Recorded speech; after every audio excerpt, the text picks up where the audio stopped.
resurfaced with Jill Scott, but the fact that she did a rendition about the national anthem, the Star Spangled Banner, we're gonna cover that as well. And plus, Greg Abbott using his governor powers to go ahead and try to have the man pardoned that killed a Black Lives Matter protester back in 2020 as well too. So yeah, we're gonna be covering 4 topics tonight, man. We're gonna be getting it in as much as we can.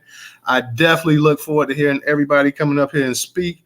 That's why we got a packed room tonight in terms of the topics that we're gonna be doing. So hopefully people come in here, they'll speak, they'll share their opinions on everything that's going on. And like you say, Professor, so much news going on. Like that's the thing, man. The news cycle never stops and never quits. It's constant, like in rotation. So what can you do? Hey, but you know what else, brother? And I knew you probably couldn't get it in tonight.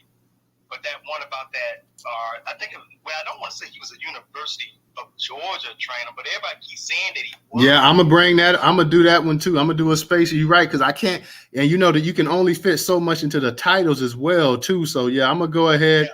And I know exactly what you're talking about, that football training. We're going to cover that as well. It's still, man, it's so many different topics I want to touch up on as well. Hey, that's what I'm saying, family. We got to help Brother Newstoter to build up the platform, man, because, you know, as we already know, Black America don't own a whole lot of shit out here. And so we got to help our brother build up this platform so we can make sure that the only Black news curator is getting what's due to him, so he can continue to put the news out there for us.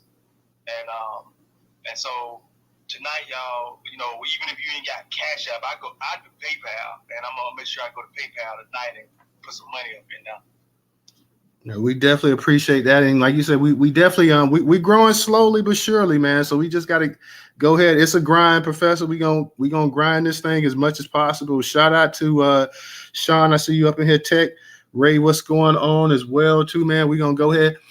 Shout out to you, Nightfall. B1 to you as well too, brother. I see you over there on the YouTube as well too. So yeah, we gonna go ahead and we gonna get it in, man. We gonna get it in tonight because, like I say, there's so many different topics that we got to touch up on, man. And we may be doing a Sunday night space as well too, man. We're gonna see what's up. I'm not gonna make no promises, but we may have to get a Sunday night space up in there as well too, man. So I'm gonna go ahead and lead off with this thing with Greg Abbott. You know, I'm gonna go ahead and talk about what Governor Greg Abbott, Texas governor from the great state, the Lone Star State of Texas. Let's go ahead. I see my sister Rerod just made it up in here as well too. So shout out to her. Let me see what you said. What Nightfall said real quick. He says, if you wouldn't get hit for copyrights, you should hit him up and say, would you like to know more? Like, go do something, man. Let's go ahead and get this thing rolling tonight. This is from the Dallas Weekly, y'all. One of our curation partners. Governor Greg Abbott backs call for pardon for Daniel Perry, who killed Austin protester in 2020.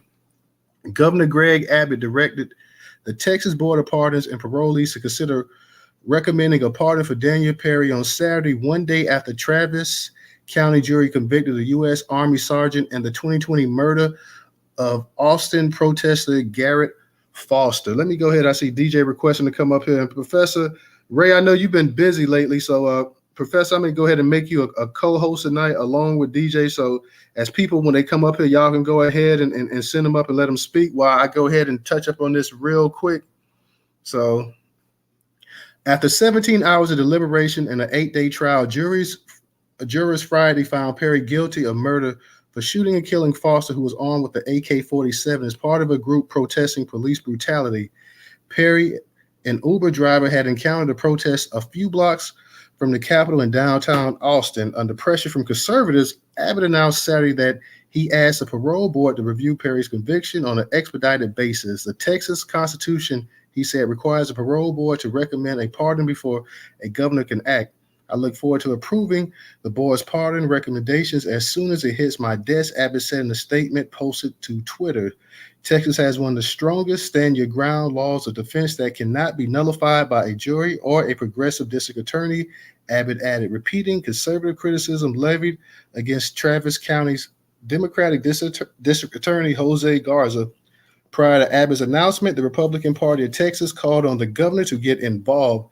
This case should never been prosecuted. A pardon by Abbott is in order, wrote Texas GOP Chair Matt Rinaldi in a Friday evening post to Twitter. Tucker Carlson, a conservative commentator on Fox News, covered Perry's conviction on his show Friday evening. Carlson said he invited Abbott to discuss whether he was considering a pardon for Perry, but said the governor declined. So that is Greg Abbott's position. There is no right for self-defense in Texas, Carlson told his viewers. Based on the parole board recommendations, Abbott granted 2 pardons in 2022, 8 in 2021, and 7 in 2020, all for lower-level offenses, including theft, providing alcohol to a minor, assault by contact, burglar of a vehicle, credit card abuse, and illegally carrying a firearm. Perry, found guilty of murder but not guilty of aggravated assault with a deadly weapon, killed Foster during a protest against police brutality on July 25th, one of many that were happening across the country after George Floyd, a black man, was killed by a white Minneapolis police officer in May 2020. According to the Austin police, Perry was driving for Uber when he stopped his car and honked at protesters as they walked through the streets. Seconds later, he drove his car into the crowd, police said. Foster, who was a 28-year-old white man and an Air Force veteran, had been seen openly carrying an AK-47 rifle at the time, which was legal. There are conflicting accounts of whether Foster raised his rifle to the driver before Perry, who was also legally armed, shot and killed Foster and fled the area, police said. He called the police and reported what happened, claiming he shot in self-defense after Foster aimed his weapon at him. Perry is also a white man. Perry's defense argued that the shooting was justified under state stand your ground law, in which allows deadly force to be used by those who feel they're in danger. Perry's earlier social media posts about retaliating against protesters raised questions about the shooter's state of mind and his self-defense claim. In his announcement, Abbott also touted legislation seeking to take control away from locally elected prosecutors, who he described as rogue. A bill intended to rein in district attorneys who declined to pursue certain cases passed the Senate on Wednesday. The bill, a priority of Lieutenant Governor Dan Patrick, is part of an effort to limit power of elected prosecutors, especially in Texas' largest left-leaning counties. Several Republicans praised Abbott's promise to work as swiftly as Texas law allows to pardon Perry, including Attorney General Ken Paxton, who tweeted that he argued with Abbott on his 100%. But State Senator Sarah Eckhart, a Democrat Austin, called Abbott's move a stunning and dangerous move of the rule that the law will be embolden more armed confrontations and inevitable tragedies. So, yeah, that's just going. Greg Abbott, he's using his judicial power in the great state of Texas to go ahead and pardon people. And you can see all of the other pardons he had back in 2022 and 2021 and 2020, like they say, with lower offense. But this one here, not often do you have somebody, and not only that, you got somebody who's just getting pardoned for murder that just happened a couple of years ago. So this is not even somebody who's been in prison for 15 to 20 years. And he's already using his power to go ahead and move his chess pieces in place or whatever. So Texas, definitely a very red-leaning state, using his power to go ahead and make moves as well, too. I see, DJ, I see you up in the space tonight. What's going on? How's your audio? All good over here. Newstoter was good. Professor was good. Everybody in the chat was going on tonight. Shut the room out. Yeah, what's up, good, bro? Good to see you and Ray. Good to see y'all up in here. And that sounds pretty damn, to me, premeditated. Like my man Nightfall saying, he's already making remarks on social media about the protesters. So, you know, your boy, he's riding up in the crowd with his car and whatnot, intentionally doing this shit, looking to start a confrontation. Now you got Abbott and you got the bunch of Republicans, and you see the way the actual media mouthpiece of Fox News works. You got Tucker Carlson calling him out, basically talking about don't you have a right to defend yourself, and upset because he wouldn't come on his program and pretty much just go ahead and say whatever Tucker Carlson wanted to say. So Fox News, using the mouthpiece of the conservative right wing, going ahead and trying to get this man pretty much pardoned. He's been, I mean, this murder took place back in 2020, and they're already trying to go ahead and get him up out of there. So I mean, he's only been in prison, and the joke ain't even been in prison a full 3 damn years, and they trying to get him up out of there, already trying to get his case pardoned. That's it. But if you're gonna have power, you might as well use it. It's no point in not using it if you're gonna have power, man. So you can't really blame these people. That's why we ourselves, we need to have power. We need to put ourselves in positions like that. this would not be happening. I don't know if you've ever had a black man get pardoned after not even serving a full 3 years in prison for murder. So I want to go ahead and touch up on the Shanquella Robinson thing as well too. I know a lot of you guys heard yesterday, and I'm going to be putting these articles up in the Jumbotron for those that's on YouTube. The article's up in the description, but when I get a chance, I'm going to go ahead and start adding it up in the Jumbotron. So you guys, if you want to take a look at it later on, you're more than welcome to. But yeah, sad news for the Robinson family. Unfortunately, the sister, her case is not going to be prosecuted. Pretty much trying to say there's not enough evidence, not worth. I guess pretty much. I guess they believe they can't get a conviction in the case, so that's why they're not going to push it forward. Let me just touch up on it real quick. This is from Black Enterprise, curated once again on the Newstoter.com platform. I tweeted this out yesterday. Great response from a lot of you guys that retweeted this out. It really, y'all gave us some decent retweets on the content. So shout out to everybody who did retweet it out as well too. Breaking: U.S. prosecutors will not bring charges in death of Shanquella Robinson. From Black Enterprise, WBTV reports federal prosecutors have announced they will not file criminal charges in the death of Shanquella Robinson. In a statement, U.S. Attorney Dina King and FBI discuss what prompted them to come to this decision, citing insufficient evidence of wrongdoing to ensure criminal charges in this case. Based on the results of the autopsy and after careful deliberation and review of the investigative materials by both the U.S. Attorney's Office, federal prosecutors informed Ms. Robinson's family today that the available evidence does not support a federal prosecution, the statement said. Robinson died last October under suspicious circumstances, a day after arriving in Cabo, Mexico with 6 friends for a vacation. After her family was told she died from alcohol poisoning, the FBI opened an investigation into her death after a video went viral of one of her friends allegedly beating on a defenseless Robinson at the villa. During the video, no one came to help her. A man's voice, believed to be an American, is heard saying, "Can you at least fight back?" Robinson's family met with King late Wednesday morning and is expected to hold a press conference Wednesday afternoon. I don't know if they held that press conference today or not, guys, but if y'all did see it, please let us know, because I didn't get a chance to see. Didn't get a chance to check that out. A few weeks ago, the Robinson family and family attorneys Ben Crump and Sue Ann Robinson sent a letter to the Biden administration identifying one of the travel companions, Dehana Jackson, I believe that's her name, Dehana Jackson, as the attacker. They were pleading for the justice for the Charlotte, North Carolina native journalist. April Ryan asked about the investigation and received little to no answers from the White House Press Secretary Karine Jean-Pierre. Our hearts go out to the Miss Robinson family and friends.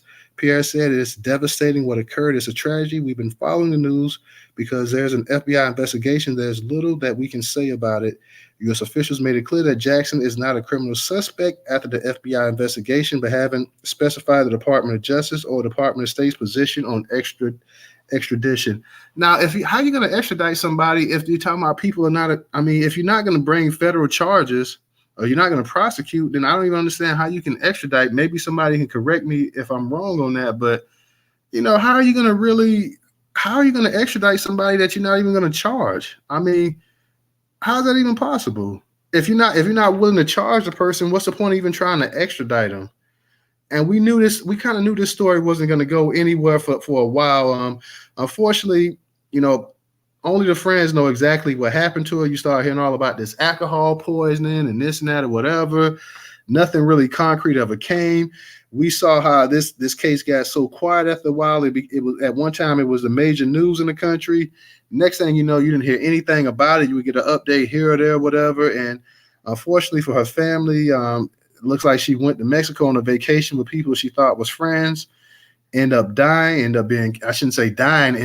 killed. And now we don't hear anything else about it. They basically try to say it's not enough evidence to go ahead and pursue a case against it, because they don't think they can get a conviction. That's what it all boils down to. Somebody knows what happened to her.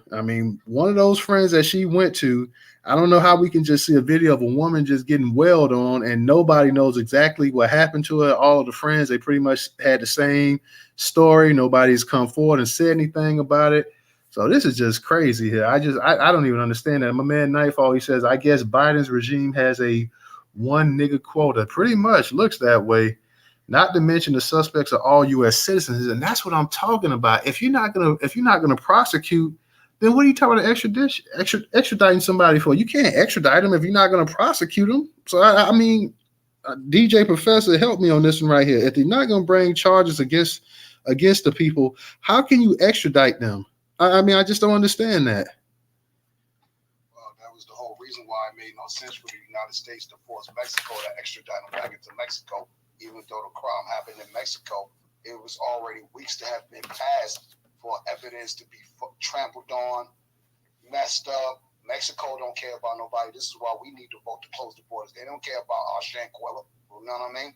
Look how they handled the case. So fuck Mexico. Keep it fucking real. You know what I mean? And then you got Jim, not even a sidestep politically. You got the Mexican president always sucking up to Jim Crow Joe Jangles. Oh, you the only president that ever called ICE on my people and got us deported or whatever the case be. So this shit is a problem because nobody really got our black best interests at heart.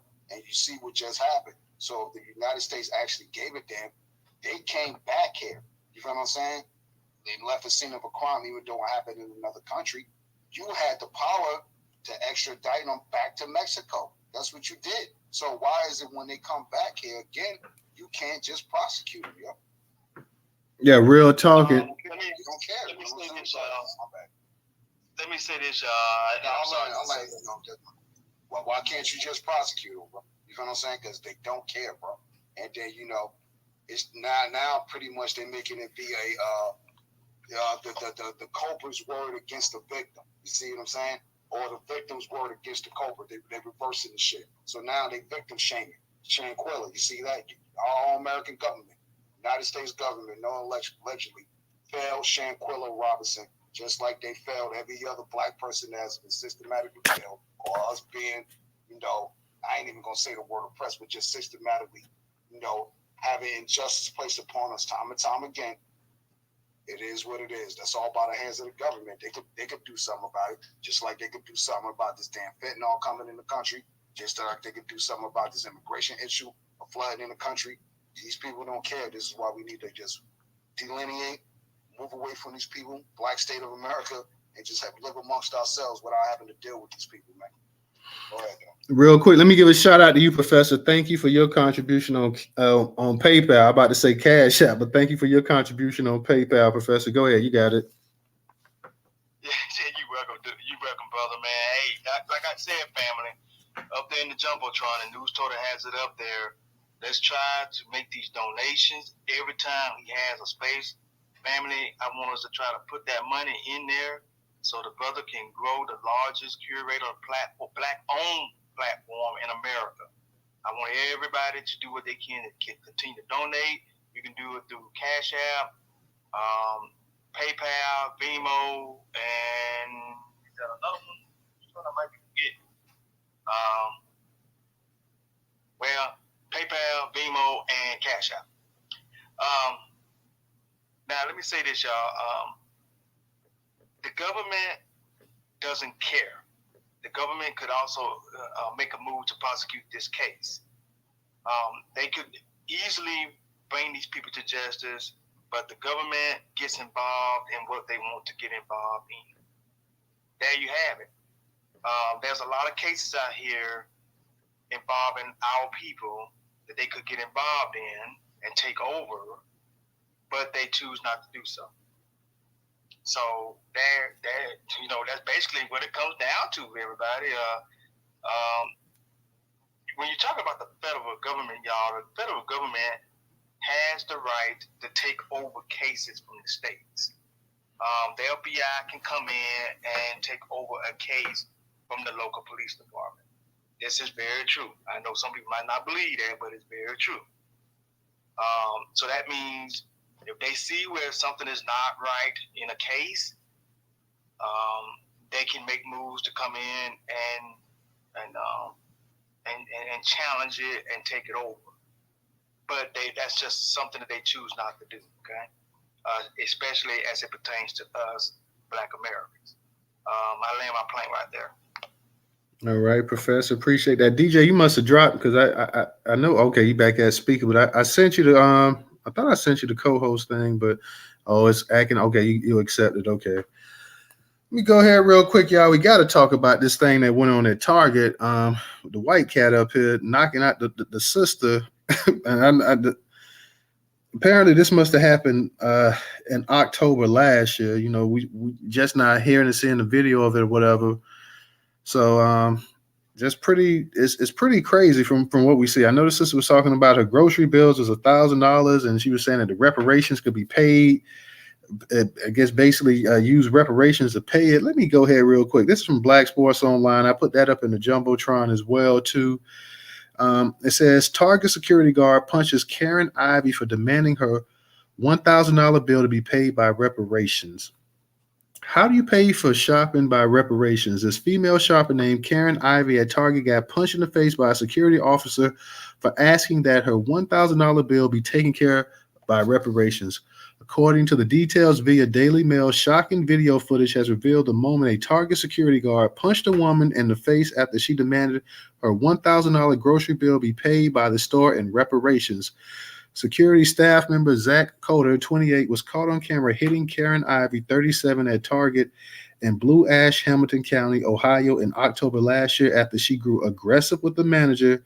CCTV footage from the store shows Mr. Coder intervening after an altercation broke out with the manager when Miss Ivey claimed she wanted the store to pay for her purchase in reparation. Mr. Coder claims he was acting in self-defense and told officers after the incident that she charged at him. She was later arrested for menacing and disorderly conduct. So this chick gets knocked cold and she gets arrested for menacing and disorderly conduct. According to the manager's statement after the incident, a cashier called her over when Miss Ivey asked for a grocery bill of $1,000 to be covered by reparation. Inside the office, he continues to back away as Miss Ivey walks toward him. Mr. Coder then punches her in the face, causing her to crash to the floor and her belongings to scatter around the room. The footage then shows him using his cell phone to call police. In body cam footage from an officer at the scene, Mr. Coder said, "I told her she needed to back up or leave. She started charging at me." So, wow. Wow, this joker now, he knocks a woman out cold, gets on the phone, call the police, and they charge her. They give her a charge for menacing and disorderly conduct. Now, but had a brother socked a white girl like that for her being a Karen, the first thing they're gonna say, well, no matter what, you don't put your hands on a woman. But now this black woman got her bell rung, instead of they couldn't have called the police in the beginning. So he went ahead and he dropped the DJ. I know you want to go in on this. Go ahead and unmute your mic, man. God damn. Hey, bro. Yo, bro. The cop asked her, right, "Are you okay?" And she says, "Physically I am, but I guess mentally I'm not." "No, you're not okay. This man just punched you in the face, woman. I know you might still actually be shocked and not thinking about this shit, but you should have told that officer to arrest this motherfucker for assault because he didn't have to do that, this cracking nigga, yo." He see, this is how these white people be lying on us. He said that she was chasing me. Oh, no, she just walked you down, bro. She walking you down. So wherever y'all walking to, you just backing up. That's not chasing you down. Chasing is physically running. You know what I'm saying? So if she got a lawyer, she could probably at least sue this joker for civil damages for assaulting you because he didn't have to actually fucking KO you. And that's exactly what he wanted to do premeditatedly. Hell yeah, that's what he wanted to do. Go ahead, bro. Life wasn't in danger, bro. You know what I'm saying? And then being that you are a man, well, you got the genes of a man. Ain't gonna say you ain't a man because a real nigga ain't gonna do that shit. You feel what I'm saying? All you gotta do is if you security, grab a motherfucking hand while they ain't looking and twist their arm and pin them down. All that other shit ain't necessary. You was waiting for that moment. The way you swung, you sized her up and everything, bro. Like, if you ever see this motherfucker on the street, then you got to get that fade in, man. Oh, from the moment he heard her saying, and you can know he was mumbling on his breath, "Oh, black bitch, she's in there asking for some goddamn reparations. I'll give her reparations right here. Here's your reparations, you black bitch." Yeah, he couldn't wait to just drill this woman right here. Like, yo, and then here's the thing: even if the cops say, "Are you okay?" and this and that, they still arrested her though. You know, you would like. Well, unfortunately, like the security guard did say, it's on tape, so she looks as the antagonist because there's no audio. So if you go back and then listen to in the beginning, or not listen, but look in the beginning where, you know, this lady who was talking to the manager, we don't know what this white lady said to her to tick her off as another woman. You feel what I'm saying? She could have said some shit like, I ain't, whatever. She could have said whatever. You know how these white folks, they be throwing subliminal messages like we don't understand that shit. You know what I mean? You ain't got to say nigga no more to be prejudiced to me. Like, come on, man. Yo, this cop here, at the very least, he should have saw if that woman was okay, and then he should have went ahead and let that woman leave, take her, if he had to take her home or whatever. That's better than going ahead and arresting her. So she gets knocked out. I don't even understand this story. She gets knocked out, and then this dude goes ahead, and then they arrest her. I mean, think about what we're saying here. Okay, yeah, the woman's pressing up on you. She's coming up on you, whatever. Like you say, what is it to go ahead and grab this woman? Go ahead and grab her. If you got to bring her to the ground, bring her to the ground. Tell the people, hey, go ahead and call security while I got her, whatever. But no, he doesn't do that. He knocks her out. He gets on the phone, call the police. The police come there, and then they go ahead and they arrest the woman. I mean, and we all know from the moment that woman started talking about reparations or whatever in that store and talking about, you know, I'm sure she was getting loud or whatever. She started talking about my reparations, use that to pay these groceries and this and that or whatever. That infused this peckerhead right here to the point where he couldn't hold it in no more. And he was just dying for that opportunity to go ahead and cold cock her. And he went ahead and cold cocked the woman and dropped her. And then they go ahead, police show up. The police should say, okay, you know what? You know, we're not going to arrest you, so let us go ahead and take this woman and take her home and make sure she's okay physically or whatever. But no, they're going to go ahead and they're going to charge her with menacing and disorderly conduct on top of her being knocked out by a fucking man. And nobody sits up, excuse my language, nobody sits up and has a problem with that. You know, Target and everything else. I mean, this is crazy. I wonder if this dude still has his job at Target as well as that too. Is this guy still employed by Target? Because, you know, I definitely got to know that. Real quick, let me give a shout out to Afro Bubbles. I see you made a contribution on Cash App. Thank you, sister. But does this dude still have his damn job after knocking a woman out? He knocks the woman out. Then he gets on the phone, called. He couldn't have called. Before he went over there to intervene, he could have saw that it was escalating. Before he even stepped over there, he could have went ahead and said, you know what, we have somebody here that's causing issues, causing problems. Let me go ahead. We need you to go ahead and have this person removed from the store because we're not sure what they may do. He didn't do that. He went over there. He intervened. He dropped the woman. Then he gets on the phone. He calls it. And I bet this piece of, you know what, still has his damn job too. Professor, go ahead. Yeah, man, he definitely should be in jail. This man punched out a lady. But see, I spoke about this in a space before back here, maybe last week sometime, and I have said this to many of black women in these spaces. They will attack black men. Of course, that's usually law enforcement attacking us and shooting and killing us. But if you notice, in a lot of these videos, these white males are going straight after y'all. And they attacking y'all like y'all men. So that goes to show you what they think about black women.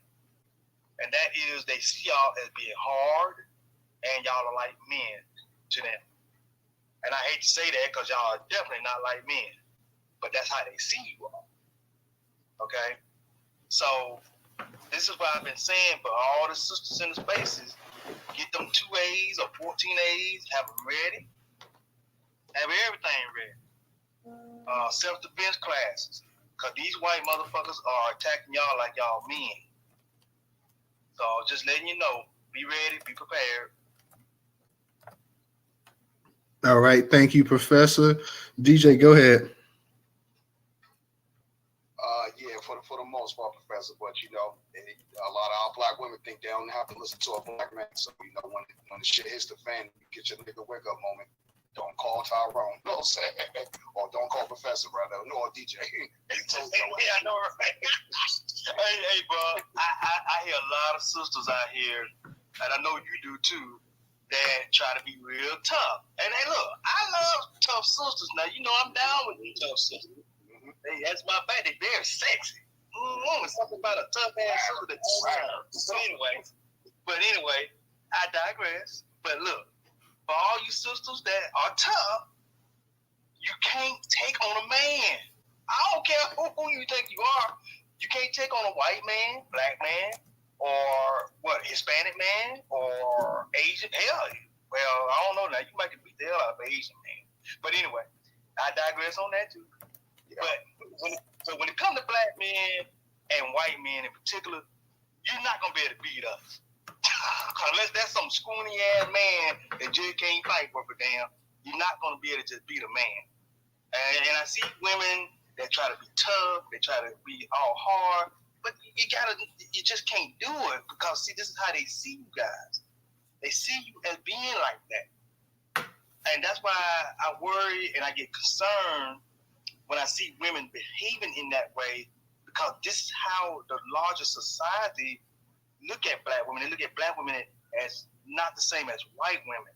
They look at y'all as being hard and not soft, and y'all are more feisty and ready to fight and got bad attitude.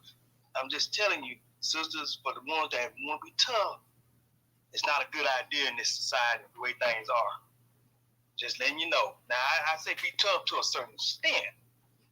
I mean, don't get me wrong, because my mom was tough now. See, my mom was tough. I know mine was. Yeah, but my mom was also a lady with that tough. You get where I'm coming from, sister?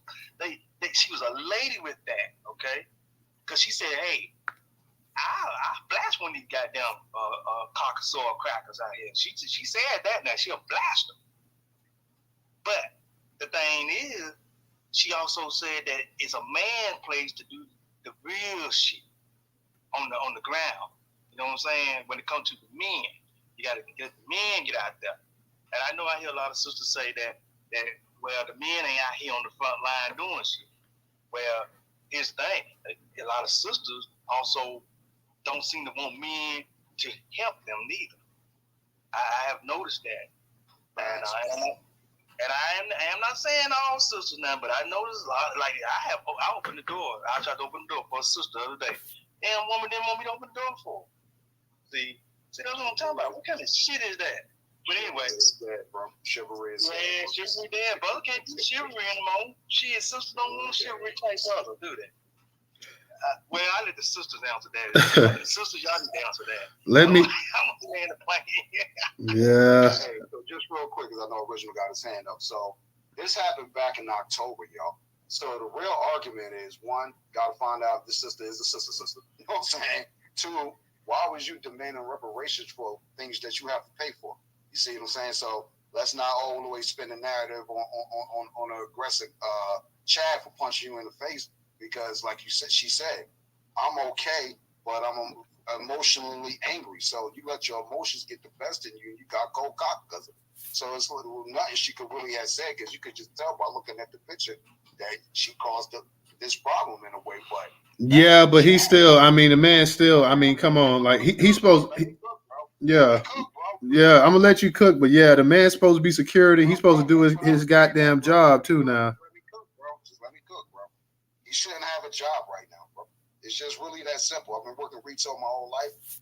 I've gotten fired for fucking less, bro. You feel what I'm saying? Interacting with female customers over words. You feel what I'm saying? This man cold cocked it straight up because that's what he wanted to do. You see what I'm saying? But Professor is right, bro. If all women are coming and outside aggressively or acting aggressively all 24/7 with no fucking break in between, this is what's gonna happen a whole lot. So the same thing I tell my female cousins: get your 2-way, don't call me, shoot the motherfucker. I'll come bail you out in the morning. You feel what I'm saying, bro? Real shit, you know what I mean? Because who got time for putting their life on the line when you out here acting a fool? And then like, yeah, let's really get to the gist of the matter. Why was she in that Target or all places with $1,000, buying $1,000 worth of fucking shit? You feel what I'm saying? Groceries, they saying specific. You don't need to buy $1,000 worth of groceries, not for no fucking Target. You feel what I'm saying? You paying double the bread. and not in this place of Ohio where I'm pretty sure there's grocery stores at. Why was you in there anyway, sister, spending $1,000? You think you living like the Jeffersons? No. I want to be high and mighty. This is a problem with a lot of us too. We think we living beyond our means, trying to live like the Joneses. So does this sister even advocate for reparations for real? Is she involved in any type of grassroots movement? What civic education is she spitting over here on Twitter and other places trying to teach the folks up? So this is just as important as her getting cold cocked. Let's be logical about that, man. Because the whole reason you got cocked because you demanded something for somebody that white folks don't owe you today, the government does. And this is another argument that we need to get into, because if you go right over here, and like I always say, it's never about the context at hand. It's always about the comment section. Go over here to one of these videos that's showing the same shit, and you go to white folks. Someone give me that man. Someone give that man a promotion. Love it. Is what is needed to straighten out them evil things. He dropped that Karen like a bad habit. Perfect punch, my guy. Ha ha, that's awesome. She fell like a sack of potatoes. Well done, Zach. There you go, man. You know what I mean? I'll lay to. Okay, I gotta say this right here. And it's not to say, and I'm not saying that the sister wasn't probably loud in there. I'm not saying that she might not even been ignorant for saying something stupid about going into a grocery store, spending all kind of money. And I doubt seriously she went to Target. She spent $1,000 on just groceries. I'm sure it had to be some other stuff in there besides just groceries as well. But nonetheless, yeah, I'm pretty sure we have loud black people. We have ignorant black people. I know you said something like we got to check and find out if she's a sister or I bet she's a black American or whatever. But I'm pretty sure I would think if she's talking about reparations, more than likely she's a black American. But even if she ain't a black American, still, this dude is security right here. He could have handled this a whole nother situation. He could have handled this a much better way than drawing back and chin checking this woman right here. He wanted to chin check her. He thought about chin checking her the whole time. He went ahead and made his day. He was able to clock her and knock her out. And you got a bunch of rednecks and a bunch of peckerwoods online that saw that clip, and they having a field day, and it makes them feel good because deep down inside, a lot of these white boys wish they can go ahead and do us the same way as well too, but they know that's not going to end as well as they may think. So he went ahead. He saw a woman up there. More than likely, if there was a black dude up there his size and whatnot, he wasn't going to just haul off and just stick him like that. It's not to say you don't have some white cats that wouldn't try that, but more than likely, most of them think, well, hey, this may not go the way I wanted to go. He went ahead, Professor. I think you got your mic unmuted, but I think he okay, it might have been original, but yeah, he went ahead. He saw the woman or whatever. He clocked her. He could have went ahead and handled it a different way. And I know on YouTube. You got Nightfall. You're saying, sorry, told her the man is security, not law enforcement or EMS. I get that. But at the same time, even security at these retail shops, these grocery stores and everything else, they're not trying to get into physical altercations with people, let alone women. So this guy, like I say, and you mentioned that earlier, DJ, he could have went ahead and subdued this woman. If he thought that she was a threat to him, he could have grabbed her and put his weight on her, had people call and kept her down until people actually got there. He didn't want to do that. He took great pleasure in knocking this woman's head off. It made him feel like a big man.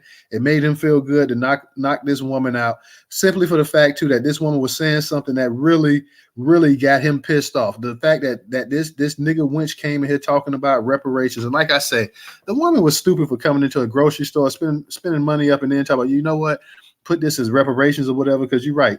That's something that the government itself had to pay for. A Target ain't got nothing to do with no reparations. But at the same time, this man had no business chin checking this woman for the hell of it. He did it because he wanted to do it. And like I said, had this been a reverse, had this been a black man chin checking a white woman like that, a Karen like that, and knocking her head off, and then he sits up here and let him get up here and knock this woman out and call the police. And by the time the police come there, see if they ain't got their damn guns drawn on him, ready to go ahead and put something in his ass when they find out exactly what happened. See that that couldn't have happened had it been the other way around. Had there been a black man, and I guarantee you, he still wouldn't be working at no Target today either. His ass would have been fired that day. Well, they told him, well, thank you for everything that you did, but, we can't use your services anymore because, this is unbecoming and, you just can't put your hands on a woman like that. So we got to go ahead and let you go. We wish you would have handled things a little bit differently. Had you done that, we would have kept you, but no.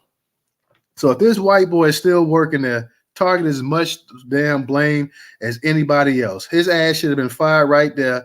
The cops sitting up here, they're going to go ahead and they're going to charge a woman for menacing and disorderly conduct. Now, when you had the Karen that was up there in the park, sitting up here lying about the black man, the bird watcher, harassing her and this and that or whatever, this Karen ain't do shit to her. They temporarily told her they was going to do this and do that, and they let all of that go. So they sit up here all the time. These Karens sit up here and get men heads blown off and get them arrested and get everything else done to them. This Joker, huh? That Karen got arrested. She got arrested. And that Karen got her shit back too. That Karen and even that's only because the bird watcher dude said the bird watcher dude didn't have to say nothing. That Karen they still weren't gonna do shit to her. It's a bunch of Karens out here that make false claims and charges against people all the time. Hold on. Let me cook too, cuz it's a bunch of Karens that sit up here running their goddamn mouth, making false charges and claims against people all the time, and then they'll draw a little bit of media coverage. They may even get cited or whatever for a little bit, and then they go ahead and they drop the charges and they let shit go and they keep their job and everything else like that. This Joker chin checked this woman up in goddamn Target, sits up here, call the police. Are you okay? Then they go ahead and they charge her and take her to jail. So she gets knocked out and taken to jail all at once. And you can see if she had hit him, if she had slapped him or pushed him or touched him, nothing. You can't just hit somebody like that, man, for assault. Like, she was coming. Yeah, I'm sure she was in your space. Man, get out of here with that nonsense. Right. So again, for the record, bro, when the officer asked her, I don't give a shit what the officer asked her. You're not understanding. This is why this white man not locked up now, bro. You letting your emotions of what you saw. Bruh, if that had been a black, like I said, that was reversed and a white girl set up. If that had been reversed and a white girl said it and she's like, I'm okay. I'm okay right now. That officer was like, no, you're not okay. You're not in your right mind frame. Hey, you buddy, you going to jail. That he would have went ahead and told her that. No, you're not in your right mind frame. Your brains just got scrambled.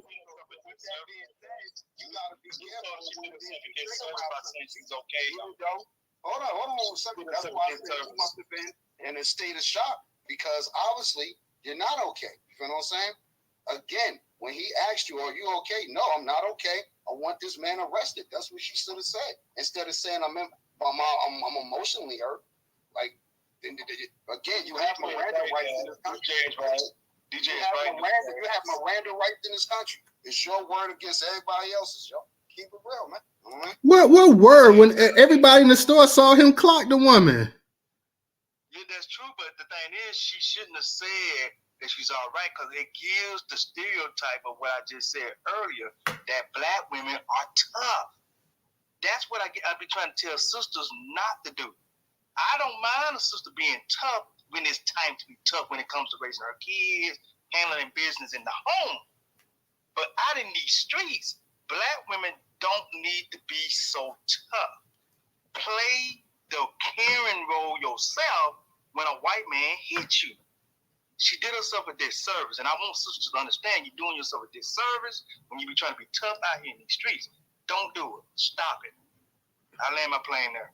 All right. Let me go ahead because we got Original, and I see Rella up here too. So what's up, Original? What's up, Rella? Go ahead, Original. How y'all doing tonight? We speak good. Well, see, here's the main issue, though. First of all, black people should not be shopping at Target. That's first and foremost.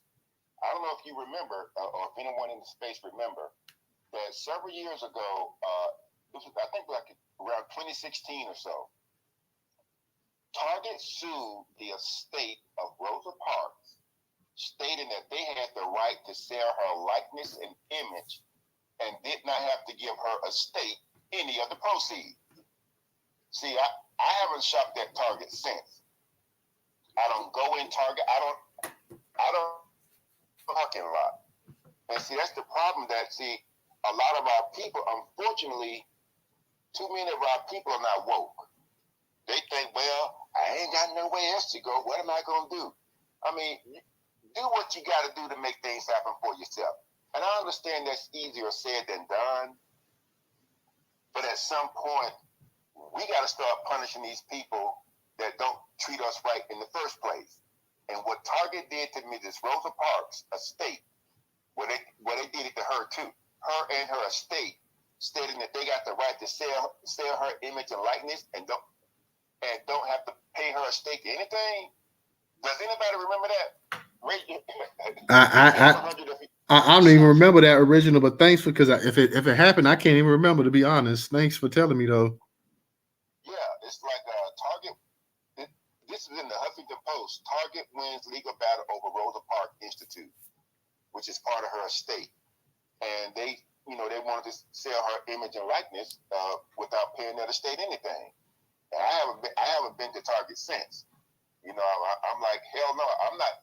You're not gonna treat my ancestors like that, or a world-renowned black person like that, and then I'm gonna sit up there and still give you my damn money. Oh, you have got to be out your mind. And so I don't. And when that happened, I wasn't on Twitter. I was trying to get the word out to let people know. But as we know with some of our people in the fight, they just think, well, this is all I have, and then it just goes from there. So I hate what happened to this sister, but like DJ said, that bird watcher, he nothing but a straight up punk anyway. Well, he didn't want to file charges against that. I'd have screamed whatever. I'd have had that bitch locked up as long as I could get her ass locked up. I would have been at every court hearing and everything. She'd have been locked the hell up. And that's part of black folks' problem, whereby black folks will let other people off the hook. Now, y'all remember when this brother, he was at one of these Trump rallies, and this old white guy cold cocked him and hit him for no reason at all, too. You know what I mean? Thank you. And they got into court. This dumbass motherfucker up in there, hugging the white boy that knocked the hell out of him. I'd have been up in there. I would have went in there with a neck brace on. Your Honor, I am hurt. Or as my friend Jan used to say, I'm hurt. That's a problem with a lot of these black folks. I don't know who works with some of these white folks, black Americans or some of these black from the diaspora, because when you worship something that don't look like you, you will let it off the hook. And that's part of the problem. So yeah, this goes on and on and on. Now, what you were saying about Newstoter, what you were saying about Greg Abbott, this has to do with, because this was a Black Lives Matter protest. Let's just be real about it. True. That's what this True. That's what this is all about. Is that and black people, regardless if they are Democrat or Republican, they don't understand white people, regardless of their political or religious affiliation, they hate black folks. Same thing with Jim Crow Joe. If you think if any black person think Jim Crow Joe give a damn about them, they're out their damn mind. But y'all see how they keep pushing this thing with what just happened in Tennessee with those two guys. And I'm like, this is so stupid. And they get up there, they get the posturing and going on, one guy was the one with the afro out there acting like he's up on the pulpit trying to preach. And my position is, well, okay, why didn't what you pray to prevent you from getting expelled in the first place? That's just how I see it. This is just crazy. And I'm not surprised. What I want to say too. Now, you talked about what's his name? Shanquella Robinson? Yeah. Okay, now, remember, when I don't think they ever found her body, but it was in the news for 6 months to a year. Remember that white girl, Natalie Holloway? You talking about the one with the husband, the boyfriend, ended up they think killed her that time? Well, yeah. It was, I don't know if it was a boyfriend or somebody she just hooked up with and met down there, whatever it was, because I think he was from another country as well. Okay, this might have been a different one I'm thinking about, but go ahead. Yeah, it's called. Yeah, her name is Natalie Holloway, but they said that he killed her, but I don't think they ever found the body. And I know it was in the news for at least 6 months, maybe a year, and they kept going back and forth. But I think I didn't look it up, but I think he did get some kind of jail time or something. I'm not sure. But and this is what and this is what black people need to, especially black women. Y'all need to understand. Don't try to confront these people. It's enough if you have a man and your man is with you, and then if the two of you have to handle business, he would step up and handle business. But like Professor said, some of these sisters out here, something wrong with them. I pulled up behind this sister one day. I was on I-20. She had a flat tire. I was trying to see if she needed some help. And she had looked like she had the spare tire on the car or whatever, She had such a jacked up attitude, but I try to keep the little, the little tire repair clip with the little tar and the little plug and stuff and I try to keep that and water in my car so that even if I get the flat, I can get myself out of whatever area as quickly as possible. So she had such a jacked up attitude. Hell, I got back in my car and kept going. I'm like, hell, I don't need this. Shit. So y'all need to check y'all attitude because, somebody pull up to help you, they're just trying to give you some help. That's it. But I'm looking at this, this is just insane the way these things are going. And like I tell people, I'm like this. A white person, I don't care if it's a male or female, a white person come after me, I'm just going to go out to beat the hell out of you anyway. I already know, I don't care if it's male or female, I'm going to beat you down like the low down dog you are. I already know I'm probably going to go to jail anyway, but whether there's a camera or not, but I'm going to take that pleasure and beat you too. If I can kill you, I'm going to kill you. But but I know one thing, you're going to get the hell beat out of you. I know that much. But I ain't playing with you. I'm going to do unto you the way you've been doing unto us. And I'm going to land with that. All right. Thank you. Original Rella was just up here, but I see she came right back. So let me go ahead and get you up here real quick, Rella. Okay, let's see. What's up, Rella? You there? I fooled her. The space keeps kicking me out. I'm not sure what's going on. But hey, everybody. What's up now? Hey, what's up there, Sister Rilla? Hey. Hold on, real quick. Everybody, make sure your mic muted because it sounds like we got some feedback from. Go ahead, Rella. I didn't know. Did Black Cardi? Oh, did Black have his hand up?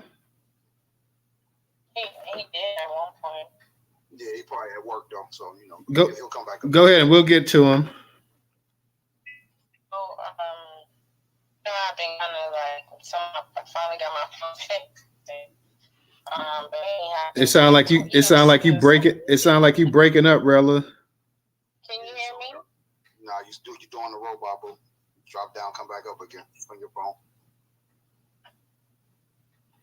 Yeah, she's breaking up. Professor, you got your mic muted too? Because it looked like it's showing that it's not. Yeah, I just opened mine back up, but I was about to say she sounded like Transformers in the sky. Okay. I just want to tell her that. Transformers in the sky. Let's see if we can get her back up here. Everybody, make sure y'all mute your mic so we don't hear any feedback from us. So let's see real quick. Rella, go ahead. Okay, can you hear me now? Yeah, we can hear you.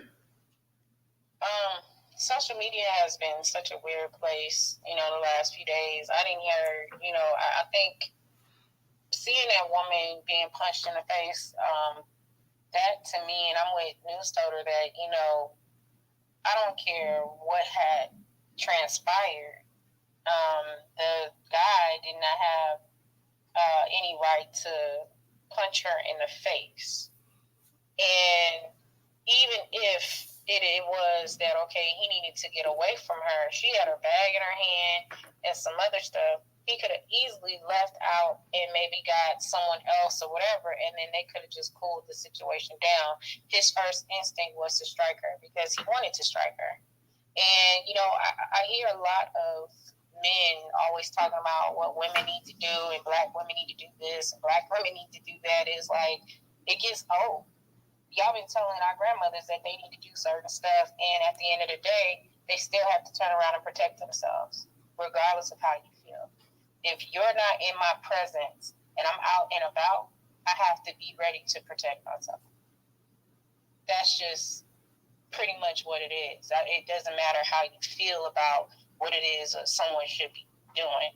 Now, my father always told me, if you're in a situation where you're outnumbered, of course, you're going to try to get out the situation as quickly as possible in the best way as possible, and you make sure that you make it home safely, and then you can, readdress the situation if you got, brothers or uncles or cousins or something like that, or people that you can call on. The problem in our community is that a lot of women don't have men that they can actually call on anymore that will actually show up, unless they're married to someone or they have brothers who are actually alive or still available to support them. This particular case, if we're compartmentalizing, you had other male officers who showed up and didn't even look at a video, and if they did look at a video, that boy should have been arrested immediately. I don't care what she was saying. She could have been saying, I wanted $20 million from the president for all I care. There's no but after a black woman gets struck in the face. And it doesn't matter right now at that point in Target whether or not she was an immigrant or not. She a black woman in Target. It's not like we having a reparations conversation and we're in a room with people who write legislation, or we're talking to the OMB, or you're with people who are talking about categorizing our community and things like that. We still have other melanated people walking around in society who also, we know, have felt the pressure of what we as Black Americans go through. They don't deserve to be degraded and shitted on just because they are immigrant. Now, do I fuck with immigrants who disrespect and degrade us? No, not at all. But I'm not going to sit here and look at that video and be like, and try to dissect it to the point where I'm trying to figure out, well, who is she? What is she? Well, what did she say? What did she do? No, he should never have put his hands on her, period. There is no after that. There isn't, well, she should have did X, Y, and Z. She could have just been standing there and she could have had a bat in her hand telling him that she wanted 1K reparations without having to threaten his life, and he still would have struck her, because that is what they want to do. They do not care about our bodies, black men or women. So it really is so odd to hear people want to try to turn it into some type of, well, we need to put it in all these other areas and scientifically and do all this other stuff. But no, plain and simple. That video, he should have never hit her, and he should have went to jail right away. Matter of fact, there still can be calls for him to be arrested. There can be calls for Target to do something about it. And on top of that, original said, I heard the original saying, there's some of y'all black women, have attitudes. Some of us black women have attitudes because just like men have to deal with the world, we have to deal with the world too. And we also have to deal with black men who you don't even know what that woman's day could have been. But somehow we don't have patience for each other. I have an attitude. You're not going to be like, hey, I want to help you, but what's going on? I just want to help you. Let me at least get you off the street so you can get on your way. Because if I was out and about, and there's been plenty of times where I've given rise to people I've known that there were guys, and I would never let them go walking. Now, would I pick up a random stranger? Probably so, probably not, because I'm very cautious. But at this moment in time, it's almost as like we are like fighting for the fittest. We're in trouble. We are in trouble. I don't care if you're a black woman or black man, and we also are dealing with everyday life. No, you should not have to be disrespected by someone, but if you are genuinely there to protect and make sure that every one of us at least still is able to fight for whatever it is that we're fighting for every time we wake up in the morning, have patience. Maybe dig a little deeper because you took the time out to want to stop somebody, especially a female on the side of the road, to help her with their tire. There could be other elements going on. But if you're not going to actually have that much patience, then don't do it at all. Just don't generalize all black women as having attitudes. I need to have an attitude. I need to have a particular stature about myself when I go out into the world, because the world does not care as a black woman, just like it don't care about you as a black man or our children. So, at the end of the day, I honestly, I don't have nothing else to say about that. That white boy need to go to jail. And if some brothers was really about it, they would have been waiting for him to come out of Target. And I'll leave that there. I'm not Jill Scott's national anthem theme song. It was righteous. I love Jill Scott. Jill Scott is a beautiful woman. She's done a hell of a lot for the music industry, for neo soul music, and R&B. And the way her rendition of the national anthem, on point. Greg Abbott. What else should we say about Greg Abbott? Yeah. A practicing white man that has self-interest. He's gonna do what he needs to do. But if y'all give me some more context on what happened down there, I haven't been up on what's going on with Greg Abbott, other than he's a degenerate still. But anyway, Shanquella Robinson, I feel bad because they're not moving on what happened to her. Here it is. You had other black people who were a part of her demise, black Americans. They participated in her demise, and for the simple fact that her family is not receiving justice. That to me is some bullshiggity. What else can you say? It's ridiculous. And I land. All right. Thank you, Rella. I said we got Judge Sarah and Reraw up here. Before I get to you two ladies, I just want to touch up on the Jill Scott thing real quick. And like I want to say this also, we're not, when discussing the actual situation that happened at Target, I was definitely not trying to turn this into a man and woman type battle here. Personally, to me, the white boy should have got his shit pushed in. I mean, personally, that's how I really feel. He clocked his sister from the time she started talking about reparations. He wanted to clock her. I stand by what I say. Had that been a reverse, had that been one of us in here clocking a Karen, our ass would have got drugged off the jail that day. We would have got fired. We would not have ever been able to come in another Target again for trespassing or anything else like that. They wouldn't have had to ask her if she was okay. The moment they would have went ahead and called the police, they would already be ready to have their damn guns drawn on us. So I just want to go ahead and say that part right there. Like I said, I didn't mean to turn this into, this or that or whatever. But a simple fact, this piece of shit should have went to jail that day for what he did. Like I said, if she posed a real threat to him, if she had put her hands on him, you could even see him doing something. But she didn't put her hands on him. She didn't touch him. She didn't lay a finger on him. She didn't do any of that to him. And he knows it. He got away with it. And the cops went ahead and they co-signed it as well, too. And I wouldn't be surprised if Target didn't get this man a damn promotion and a raise or whatever. Because like Original say, they already showed that Aryan bloodline when they went ahead and started pulling this crap with Rosa Parks. So that's how I personally feel about it. On that note, real quick. That's what I was going to say right quick, man. Rilla is right in what she said.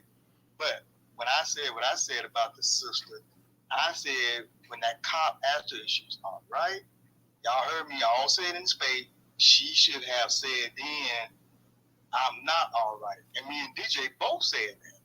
She did herself a disservice, and that's what we said, bro. Yeah, we She did herself a disservice, and that's the problem. I get what you're saying, Professor. I heard you. You're not wrong about that. I don't disagree with that. Yeah, I get what you're saying. I think that he hitting her in her face, and then three other white boys show up. She probably didn't know what the hell to say. They didn't call EMS for her. They immediately told her to turn around, and she got arrested. She probably was just trying to figure out how to fucking make it out of there.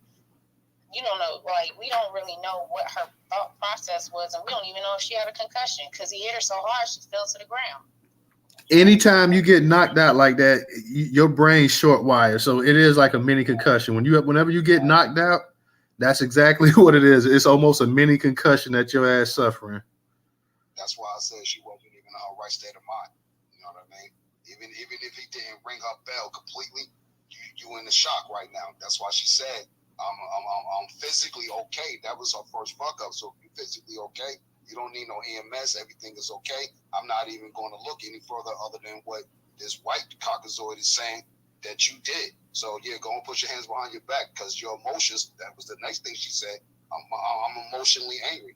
Nah, guard your emotions because I want this motherfucker locked up. You know what I'm saying? So we do ourselves a disservice sometimes by being emotionally charged about something that physically happened to us. You know what I mean? Gotta learn how to remain calm when the battle's on. But go ahead, though. Yeah, real I don't know about that. Somebody punched me in the face. I'm emotionally charged. I don't know how to not be emotionally responsive. But not this person though. She said, "I'm okay." See? Right, because she, like you said, she probably was not. You know what I'm saying? Like she's injured, and that's why I'm saying the police. Their job is supposed to. They're supposed to be assessing what happened. Like, I didn't even, when I looked at the video, is there audio? Because you don't even hear any audio.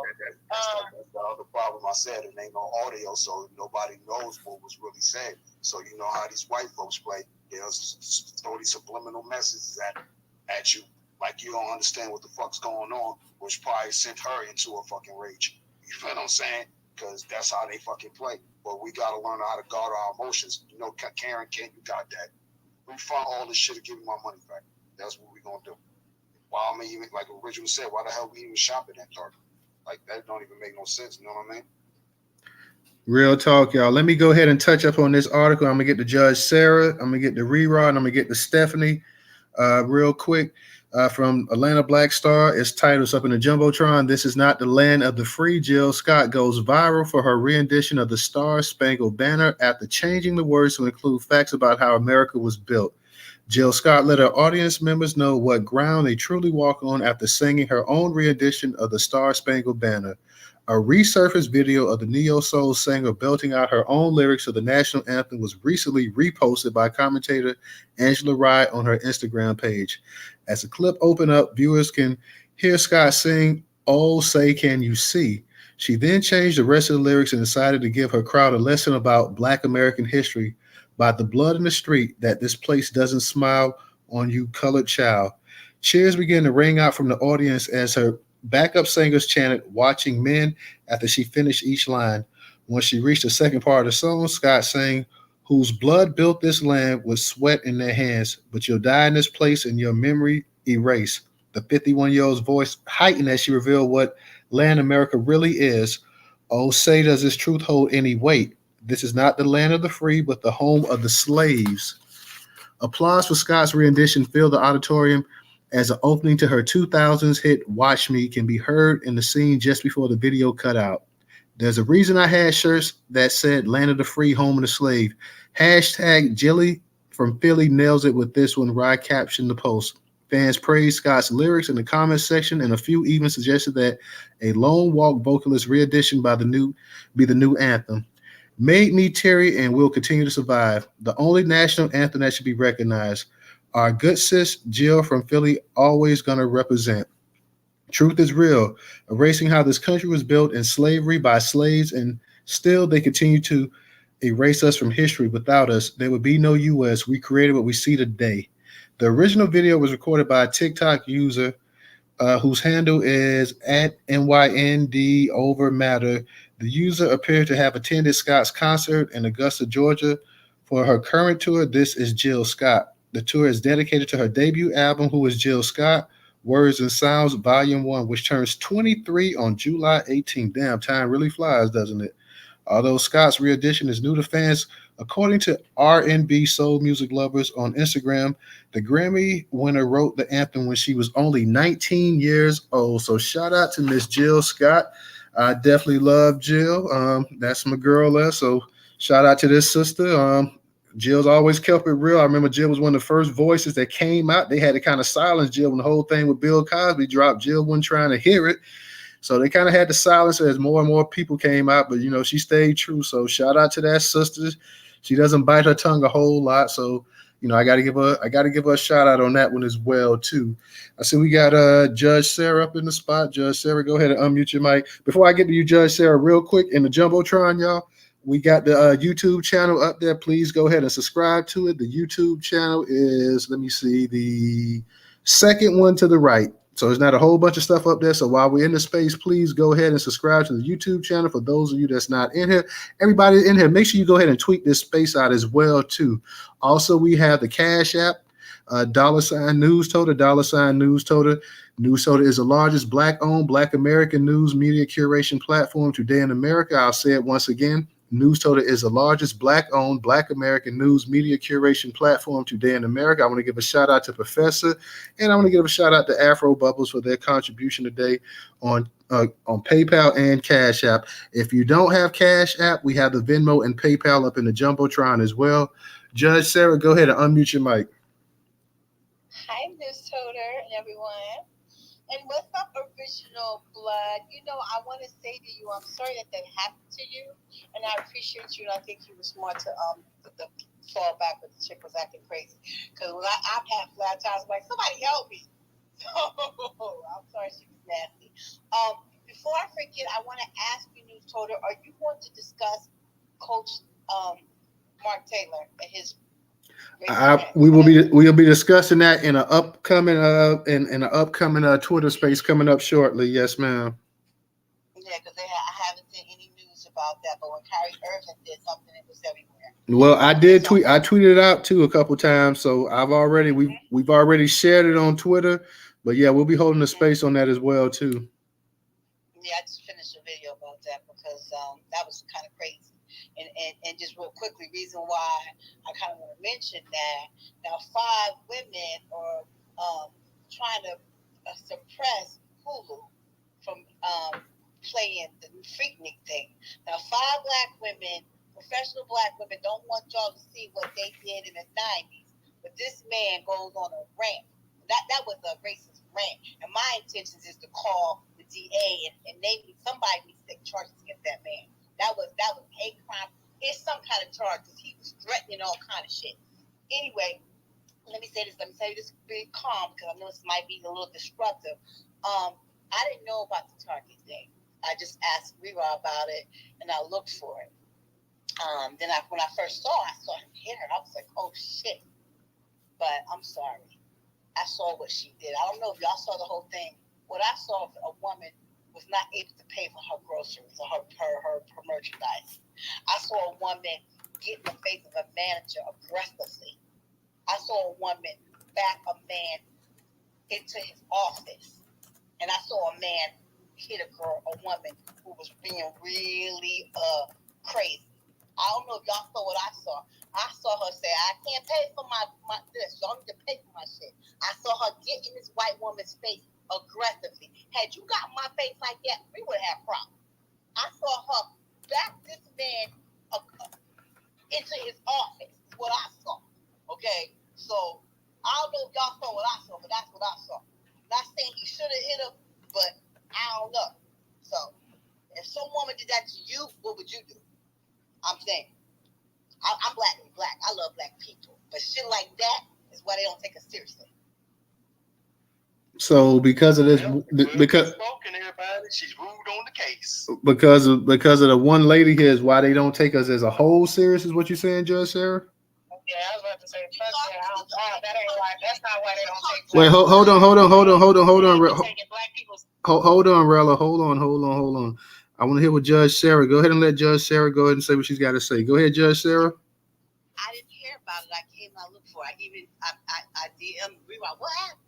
So when I first saw it, I saw him hit her. And I was like, oh shit, I got heated. Then I looked at the whole video.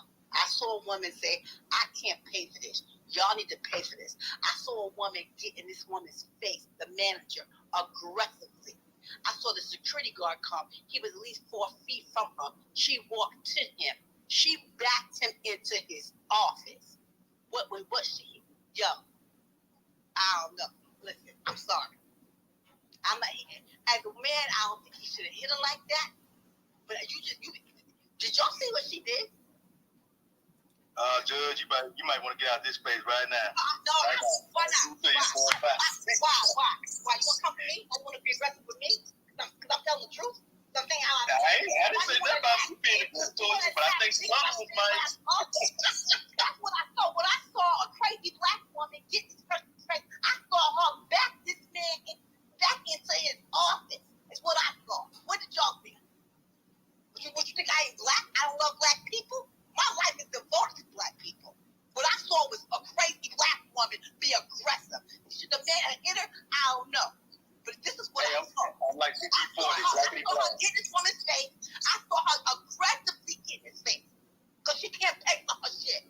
I saw her back that man up. Now, Judge, did you see that or you heard it? She backed him. She backed that man to his office. She backed him into his office. She backed him into his office. So she backed him in the office like she was about to, like a bed wrench? Are you saying that? Did y'all see the whole video? Did y'all see the whole thing? You know what, Judge? I'm going to go back and watch the whole video. Let me go back and watch that video. He was running from her. He was backing up from her. She backed him into his office. And he did hit her. I'm just keeping it 100. I saw her say, I can't pay for this. She in this woman's face. The security guard comes. He's 4 feet from her. What I'm saying is, was she up in his face? Was she up in his face? See, I don't want to be perceived as an angry black woman. I don't want to be perceived as that. I'm not that. What that woman is. All right, calm down. Hey. I don't want you to see that. All right, calm down, Judge. We hear you. Go ahead and say your point, and then we're going to go ahead and move to the next speaker. We hear you. He talking about no professionals out of line. So, I'm just saying. I'm trying to ask you a question, though, Judge. Hold on, man. I'm trying to ask you a Now let her go ahead, Professor. Let her go ahead so we can get to the next speakers. When you see me on my ass, I don't want you to see that woman. Okay? Judge, now I'm trying to ask you a question. Now, when you saw this, did you hear any audio? That's what we're trying to figure out. Was there any audio in this tape? Yeah, he asked her. They were talking. At first, you guys, I thought what y'all thought. I watched the whole thing. She got the woman's face. The security guard came. He was 3 feet from her. She backed him into his office. And he hit her because she got up on him. I don't think he should have hit her. I don't think a man should ever hit a woman. But what she did, she brought that on herself. He shouldn't be charged with anything. She did that. I'm sorry. Okay, so I'm glad you went ahead and stated that. So that's good. You said he shouldn't be charged with anything. So should she be charged? Should she be charged with the menacing and the disorderly conduct? Then is that a yes? I see you put up 100. So yes, she should be charged. I appreciate you, Newstoter, and original baby. You can say what you want to say because you a black man, and that's what he was saying. That he was to help someone, and she acted like that woman. I don't want to be perceived as being that way because I'm not that. You see me angry now because my feelings are hurt and I got a reason to be angry. When you see me, I don't want you to be Why are your feelings hurt? Why are your feelings hurt? My feelings are hurt because the Professor talked to me crazy. My feelings are hurt because what that woman did. Judge, calm down. I love you, Judge. Okay, so Professor, you let it go. You said that to me. But see, I'm going to hold my ground. Period. Okay. I'm going to hold my ground. I understand how Bella feels. How I address things is very different from how she does, which is different than how we address things. I know what goes on. I'm a black woman in this country. I'm not treated any differently than anybody else. Okay? Yes, we are. We are treated differently. I said I'm not treated differently than any other black You are. Black people. You don't know it. Black people are treated the same everywhere, no matter how much money they got, who they are. That's why I tweeted Kamala Harris. That's a black woman. And trust me, they let her know she's a black woman. These people y'all call the blue Kamala Harris is doing that? You sure? To me, in my opinion, that's a black woman. Okay, y'all don't think that. That damn woman ain't black, Judge. She is not black. All So right. What I'm saying, mixed race Jamaican. She's a Jamaican woman. She's mixed race Jamaican and Indian, and so she does not call herself black. She says that she is Jamaican and Indian. That's what she calls herself. And she has a different life. She has a different life experience than you and I, Judge. She does not have the same Black American experience just because she went to HBCU. She did not grow up in America. Her to India. No, she grew up in Canada, and her parents took her to India. She graduated her senior year in America, and then ends up at Howard. Come on, that's not a life experience. My understanding, what I've read is from Oakland. But this is what I'm saying. Even all of what you're saying, and this is what's upset. This is why I get so angry and upset, because we're not down for each other. I'm not for her. That woman says, I'm not doing anything for black people. Okay? I'm not supporting who she is and what she is. What I'm trying to tell you, in this country, they let her know she's black. They don't let her forget she's black.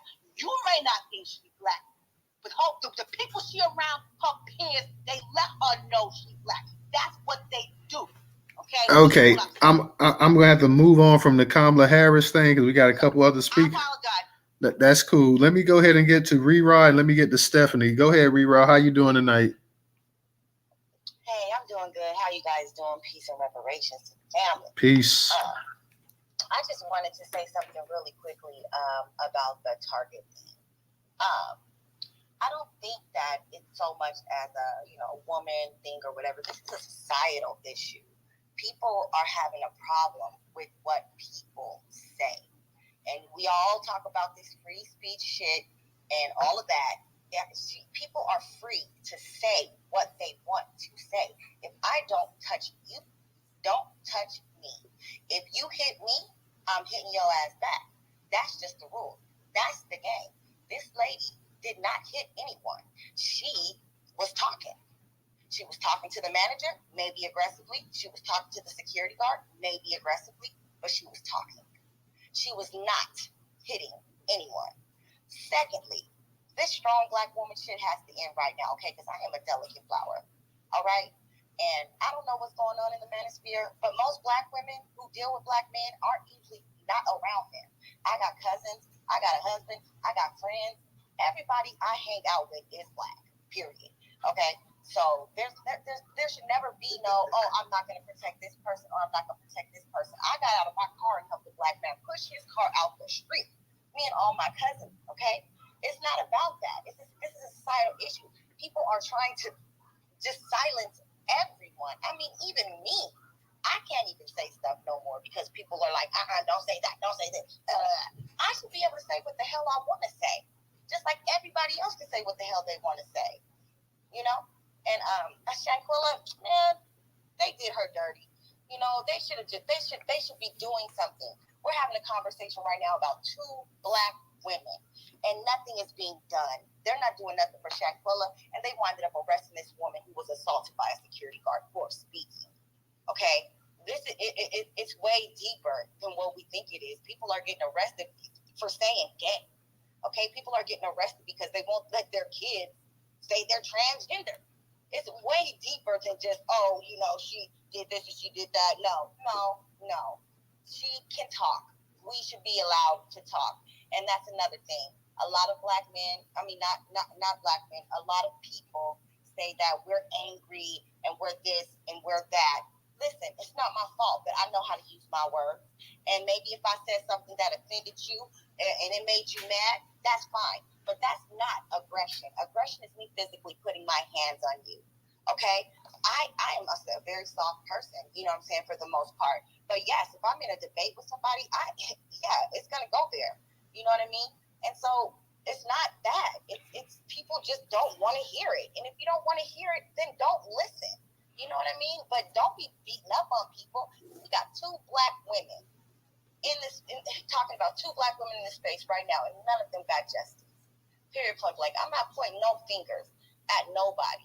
I don't know. I'm not with this gender war shit because I don't see it. After that shit happened in Buffalo, I haven't been back to the grocery store yet. Okay, my dad will go. I don't go to the grocery store anymore. Okay, so there's no way that I'm going to sit here and let two men in this space try to say that black men have an issue with this or issue with that. It's just not realistic, okay? No black man has ever tried to harm me. No black man has never not helped me. Black men are the safest space for me. So I don't get it. You know what I mean? And like I said, we are not strong. We are not tough. We just have smart mouths and get used to it. I land.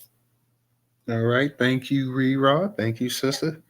Let me go ahead and go to Stephanie. Stephanie, go ahead and unmute your mic. Hello, everyone. Thank you for having me in the space. I just want to say shout out to everybody in the room. First off, everybody did wonderfully with their responses. First off, Jill Scott. I mean, bar none. She's the GOAT. She's official. I love her. I love her words, but I just hope that they don't try to silence her voice and silence anything that she's saying, because look what they did to Alicia Keys when she spoke out about how the black men are being treated, and they put so much pressure on her that she took a break from music for a while and came back totally different. So, we got to protect Jill Scott now.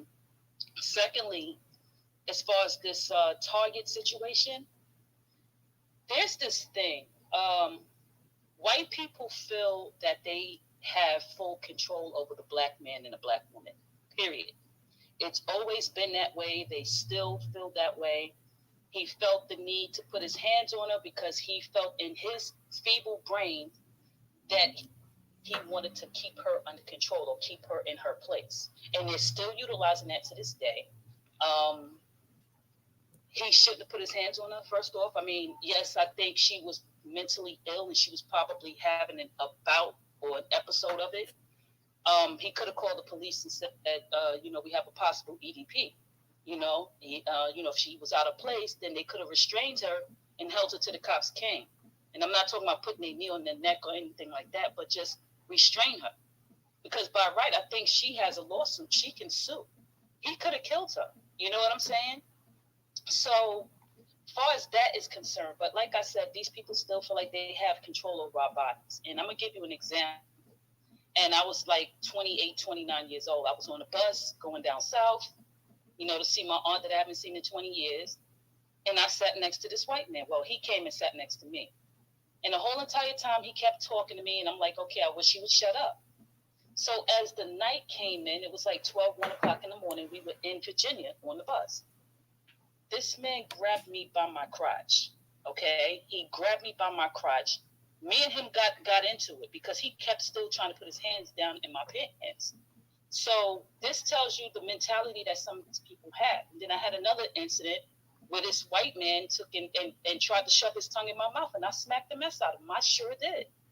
Because I have to protect myself too. And this tells you that we as women, black women, right? We have to keep our defenses up, as far as they're concerned. We have to keep our defenses up. We have to keep protecting ourselves, protect each other. I'm sorry, but that guy should have caught a knuckle beat down after he got off work one particular day, one nice hot summer day, to let him know that you can't keep disrespecting people and getting away with it, whether she wanted that protection or not. We can't keep allowing people to disrespect our men. We can't keep allowing people to disrespect our children. And we can't keep allowing people to disrespect the women. Our children. That goes without saying. As far as Shanquella Robinson, I think that the girl Dejanay, from what someone said, I think she was from the Caribbean. She's of Caribbean background. But it just hurts that the family never got the justice that they deserve. And I think the family shouldn't give up. I think they should keep fighting for it. So I'm going to just end it right there. Thank you. Thank you, Miss Stephanie. Appreciate that. Let me go ahead and get to Judge Sarah. I see you got your hand back up. Go ahead and unmute your mic. You're being so kind to me today, and I'm so sorry. I just don't want to be hostile. And Reba, I love you to death, girl. You guys, that's not what happened. And y'all know I'm for black. When I first saw him hit her, I was like, oh shit. She backed him into the office. And when he hit her because she was coming towards him. And I wouldn't say that. I wouldn't sit here and take up from a white man and punch a black woman in the face. This is what I saw. I saw a crazy black woman angry at me. First of all, what I heard you say, she was talking. And y'all, we have to be serious about this. She's in Target talking about, I can't pay, y'all need to pay for this. So we know she's not playing with for that. Okay? She got in the manager's face. The security guard came. He was about 3 feet from her. She backed him. He backed away all the way up into his office. And the way he hit her, when you see it on the camera, it looks like it was self-defense because she was coming towards him. He was afraid of her. Should he have hit her? As a man, I think as a man, he should have hit her because he's stronger than her. He's a man. But her behavior, you can't say she was just talking. You can't say that she didn't bring that on herself. This is the problem that I have because everything y'all saying about black people, we're not for equal in this country. They hate us. This man is on a rent called Atlanta Nigga Town. This is how they treat us and think about us. You understand what I'm saying? So I'm not taking up for a white man. That woman was out of line and she was crazy. And I don't know what else to say. I mean, I don't want y'all to think I'm taking up for the white man because I'm not. That woman brought that on herself. Should he have hit her? I want to know what should he have done. Well, he could have subdued her. He could have grabbed her. He could have held her. He could have, when he saw that she was making all of that fuss up in the actual place, he could have went ahead and called the police and say, "Hey, we have a situation, a developing situation here. Why don't you come on out here? I think we're gonna need somebody removed from the actual store." So it's kind of like when the cops say that, well, our only resort was to go ahead and shoot him and kill him. Like, well, don't you got a stun gun? Don't you got this? Don't you got that as well too? So I figure that as a man that I can subdue most women, I would figure that he being a security guard, that that's one of that I would think that's a way he's also taught as well too. So I would think that he could have put his weight on her. He could have grabbed her, even got her to the ground and just had his weight on her and kept her there until the actual cops came or something like that as well too. So that, do you think that punching her was the only alternative he had, Judge? You know what? The problem I have with Newstoter is everything you're saying is accurate in many cases where they kill black men. Everything you're saying is absolutely right in cases where they killed black men. They murdered them. That's not what I just saw. I saw a woman be aggressive, and I'm trying to be very fair about that. She was scary. And the way he hit her, he was running from her. The way he hit her to make sure to get her off of him. That was a big chick. He's a skinny, tall white man. I'm not taking up for him.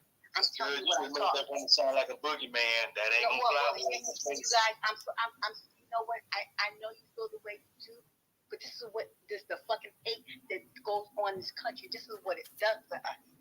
We walk around in fear, worrying about somebody trying to get us. I'm not trying to live like that.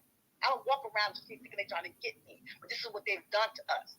I'm sorry, y'all disagree, and everything you said, Newstoter, is accurate in many cases. That where they killed black men, they could have done something else. What I saw him do, I'm not sitting here agreeing with him hitting her. But what I saw was someone being very aggressive, and I'm asking, put yourself in that man's shoes. You at work, some crazy woman is aggressively backing you, done backed you into your office. You want to say, "Oh, I'm gonna call the cops"? I'm just saying. Well, I'm saying she was already having a discussion, and she was already going off with the other woman that he intervened with. So I'm saying that when she saw that situation going on with the with the other workers, she couldn't have went ahead. I mean, he couldn't have went ahead at the time and say, "You know what? We got us a situation that's getting out of control here. Let me go ahead and call and get this woman removed off of the grounds or whatever before this thing really escalates." So that's just what I'm saying right there. He saw the situation developing. I know part of their protocol, and I know Nightfall, you saying that security officers they have very limited training or whatever, but I would think part of their training also means we got to go ahead and call the police in certain situations as well too. So I would think that he go ahead and say, "Hey, you know what? I see her up here harassing one of our co-workers up here. Let me go ahead and get this lady thrown up out of here. Get the cops to come up in here, throw her out or whatever." But I guess the only alternative he had was a clocker. So I guess I guess that's what you're saying, Judge. So I mean, I get what you said. I didn't say it was the only alternative. defensive, Newstoter. And a lot of times when you and I talk, you speak defensively. That's not what I'm saying. I'm actually going to write a letter to Nordstrom Rack because I've had issues. I'm a black woman in this country. And the point that I'm making, we're not treated differently. They treat us all the same. Okay? We're black. You're black. That's all they think about. I'm saying, you're saying, dude, I'm not insinuating he could have done anything else. But I'm telling you what I saw. I saw a woman be real aggressive and say some crazy shit. I saw her get in this woman's face. This woman, you understand, if you're an employee and you're a manager, some woman come get in your face, talk about you need to pay for this. Then the security guard came. He was at least 3 or 4 feet from her. She backed him into his office. Could he had other course of recourse? Yes. But I'm sorry. That's not like them killing a black man. That's not like them. No, I didn't say that was like. I'm saying in cases where they kill. In your case, sir, in your case, so you're very articulate. The case you made was the cases that's been going on in this country for the past 5-6 years. What we see, where they could have done something. Well, it's been going on a lot longer than 5 or 6 years, but it's been highlighted more so the last 5 or 6 years. Now we just see it. I'm just saying, I'm sorry. I hate that he hit her. He knocked her out. I saw that. The first part I saw. All right, look, family. I want y'all to understand what the judge is saying. Okay, these are her opinions. These are her views. Thank you, Professor. Part of her views is actually white. But believe it or not, I kind of agree with some of what she's saying, even though I don't agree with all of it now. But some of it that she is saying is actually on the money. I went back and looked at the video, y'all. If you're a court, I'm just going to say it like this, y'all. If the courts are looking at this video, right, what you think a judge is going to say looking at the video? Now, I want y'all to think about it from the court perspective, right? Not from emotional standpoint. So I'm asking the question.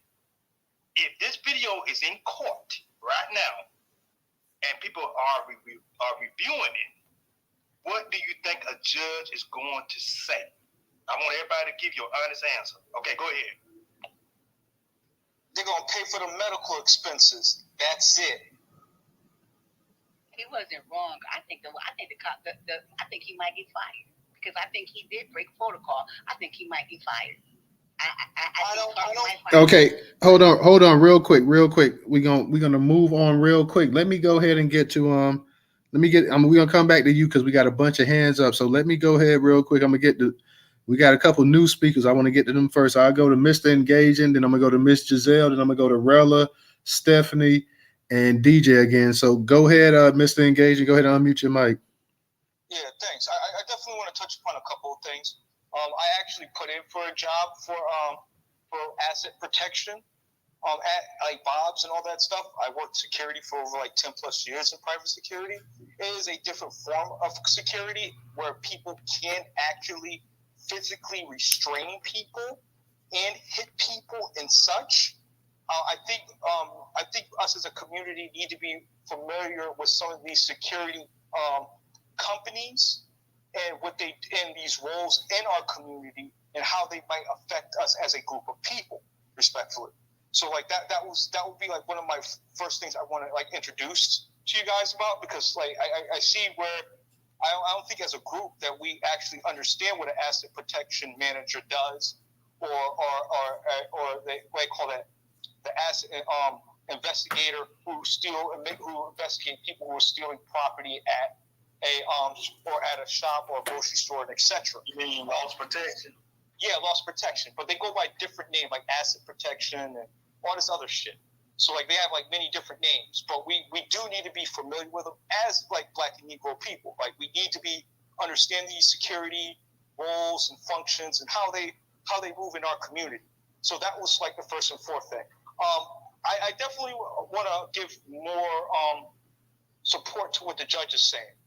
What she may be coming across saying is that when some women act unruly, it opens them up to subjection as being treated as a man. I don't agree with that philosophy, but there are men that do roll like that. And that is evident in what we've seen on the footage, unfortunately. But there are men who, like, if you come at them aggressively, they will treat you like a man. And because they look at you as a threat as well. So, like, that's something that our community, I think, has to come to terms with about sex roles and the importance of them, and the importance of sometimes not being an aggressor in certain situations. That situation that I did see, it looked like she was kind of the aggressor in this situation, unfortunately. I wouldn't say that she deserved to get knocked upside the head that she did. I think that wasn't warranted. But there are other ways that guy could have handled that situation. To what Newstoter was saying is true. He should have called the police first. When they see anything that's abnormal, if a person is stealing it, they have evidence of that. Their procedure is they're supposed to call the police first, and especially if they have the evidence. And their job is to just to hold that person there until law enforcement gets there. So that guy did kind of break procedures. He should have had the police in order and all that stuff prior to him engaging with that woman. So he was ill-equipped and ill-prepared. To be honest, he should not have been in that position because he was a coward as well, because he was scared.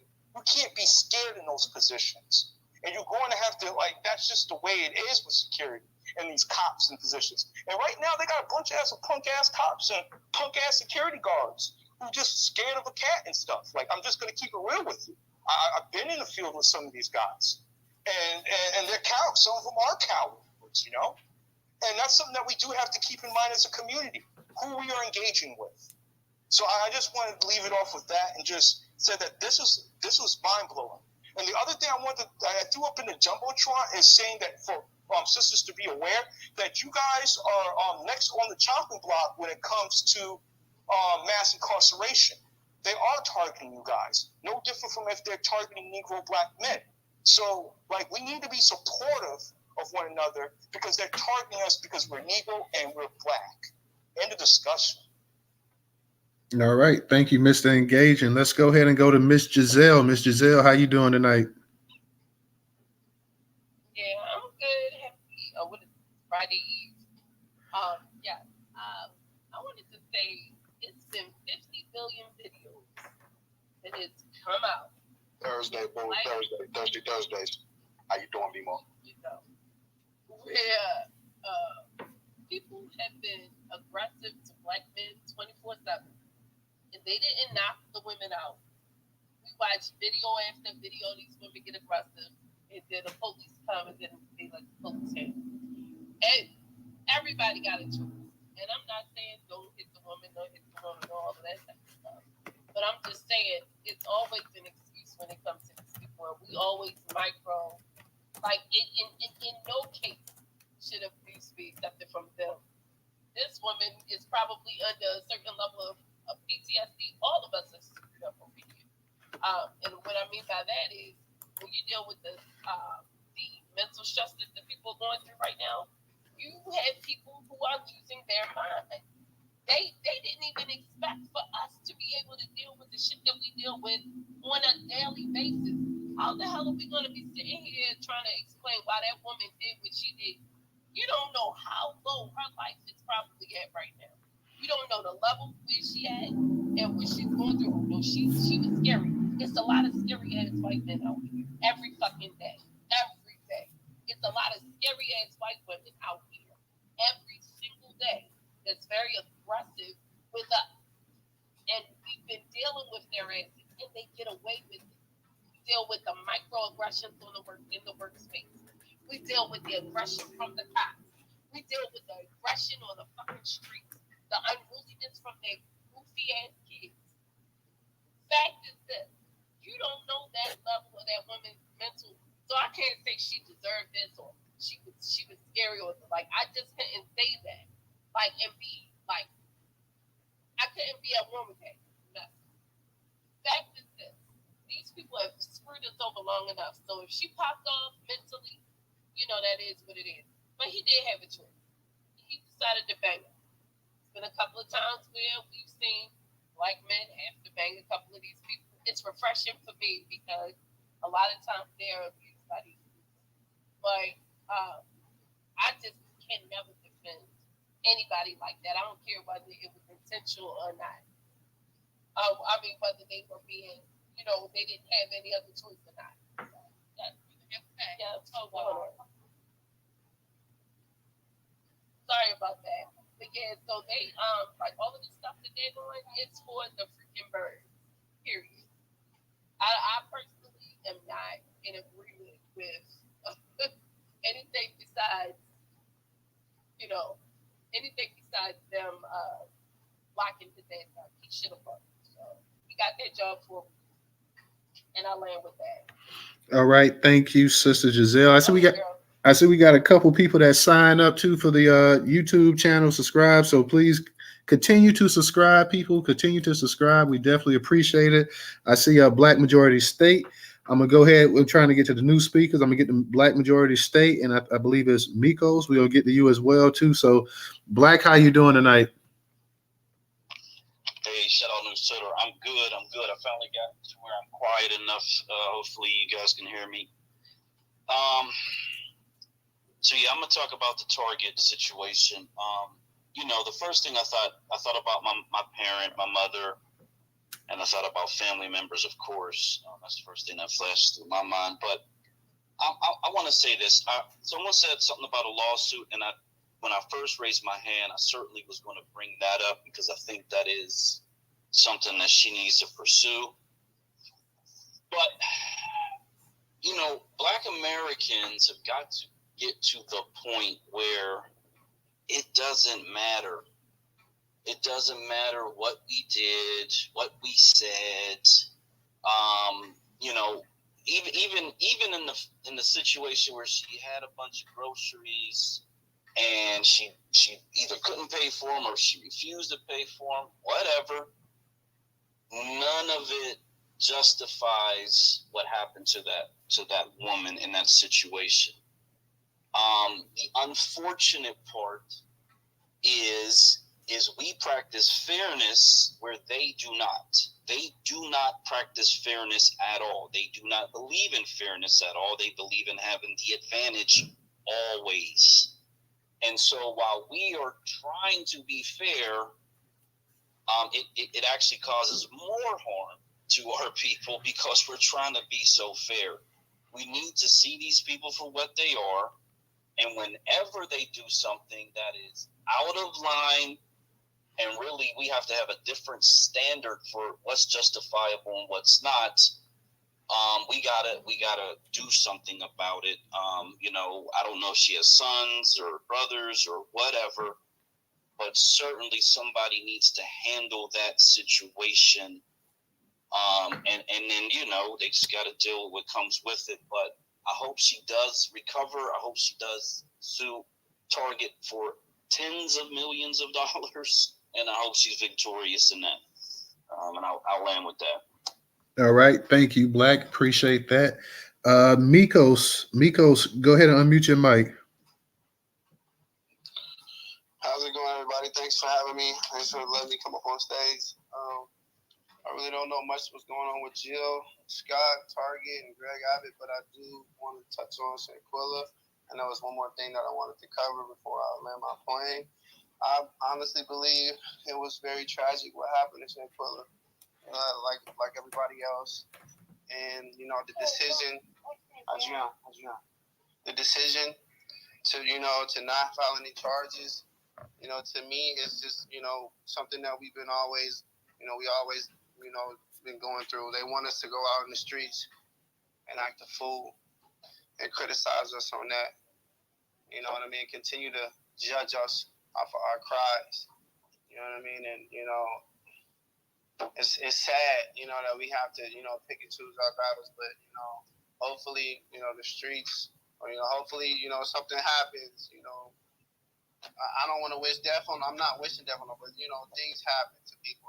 I don't think that person, those people are ever going to, forgive themselves or be allowed and accepted in the communities, even though they were pardoned. And I really feel like that's sad. What I did want to mention, and I don't know how to post it in the Jumbotron, but I did put it in the comments that there is a district attorney down here in Alameda, Bay Area, and she just got elected in the office. She got selected, and she is being, ran out of they're out there rallying right now. I'm kind of They get out there, boots on the ground. I was out there, you know, at the NAACP when they rejected that 5 million. I was the first to get down there. I'm the type of boots on the ground to get out there and let them know. And I feel like this case right now is hot right now, and you know we can get boots on the ground and we can help this woman right now. They're upset with her because you know she gave a plea deal to a black kid who was charged and killing a couple people or whatever, you know. But they're trying to say she's soft on crime, but she, like I said, she's only been there for like a year now. She's supposed to be there until 2027. Now, like I said, I believe this is biased. The Asian community is coming out there because, you know, one of the baby got hit and he was killed with a straight bullet. You know, we don't know what happened during this case. We don't know why this young man was shooting and having a shootout, you know. But the Asian community, they know, you know, what we go through. They know about systematic oppression, you know what I mean? So, you know, it's nothing new to them while we out there with guns and shit, you know, but they want to act like it when it's, you know, when they're trying to get something out of it. But they're trying to get this black woman out of him. And I believe she's a foundational black woman. She's from Ohio, you know, but if I can, you know, we can hold spaces or whatever. Anybody, we can talk about this, we can raise awareness. But I'm ready to go down there, and I want to go down by myself. But, you know, go down there and fight for this woman. We need to put our brains together, figure out what it is she's doing, you know, what it is, you know, she really stands for. And like I said, she even brought up, if you read the actual article, that, you know, they didn't say that you didn't hear no cry when there were similar cases where the person, the DA that was there before, you know, she gave plea deals. They didn't hear nobody crying about that. So it's obvious these people are being biased. And I believe this woman needs our help. I'm willing to go out there and face these people, you know what I mean, and hit them with facts and let them know you are being biased, you know, and possible racist, you know what I mean? So that's all I wanted to put out there. Thank you once again for letting me speak. And I'm going to land my point. All right. Appreciate you, brother. Thank you for coming up speaking tonight. Go ahead, Rella. Go ahead and unmute your mic, Rella.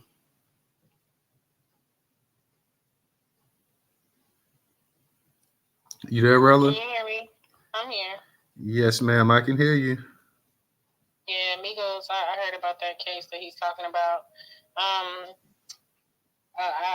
Honestly, again, you know, Black was on point, and I'm going to use my compartmentalized hat. If you're in an altercation with somebody, your job is to protect yourself, correct? So, in the situation of watching the video at Target, they never explained why he took her into that office. Because if she didn't steal the groceries, and all she said was she couldn't pay for the groceries. She backed him. He hit her. He was scared of her, fella. He was afraid. So I'm gonna finish what I'm gonna say. You don't even know why she even walked to the office, because why would she direct herself to the office, going with him into the office, and then you see him talking to her in the video, but you don't hear any audio? So I'm wondering, what is he saying to her? You didn't watch the whole video. You need to go on dailymail.uk and watch the whole thing. I honestly don't need to watch the whole video. I saw the beginning of the video when she's walking towards him. He's saying something to her. What is he saying to her? Because that's the part we all said the same thing. We said that earlier. Well, go ahead and let her finish her point, though. Let me finish my point. Can I finish my point? Let her go ahead and finish real quick. It's not about your point. It's just go back and look at the video. If it's not about my point, then why? Real quick, let her go ahead and finish, though, real quick. Go ahead, Rella.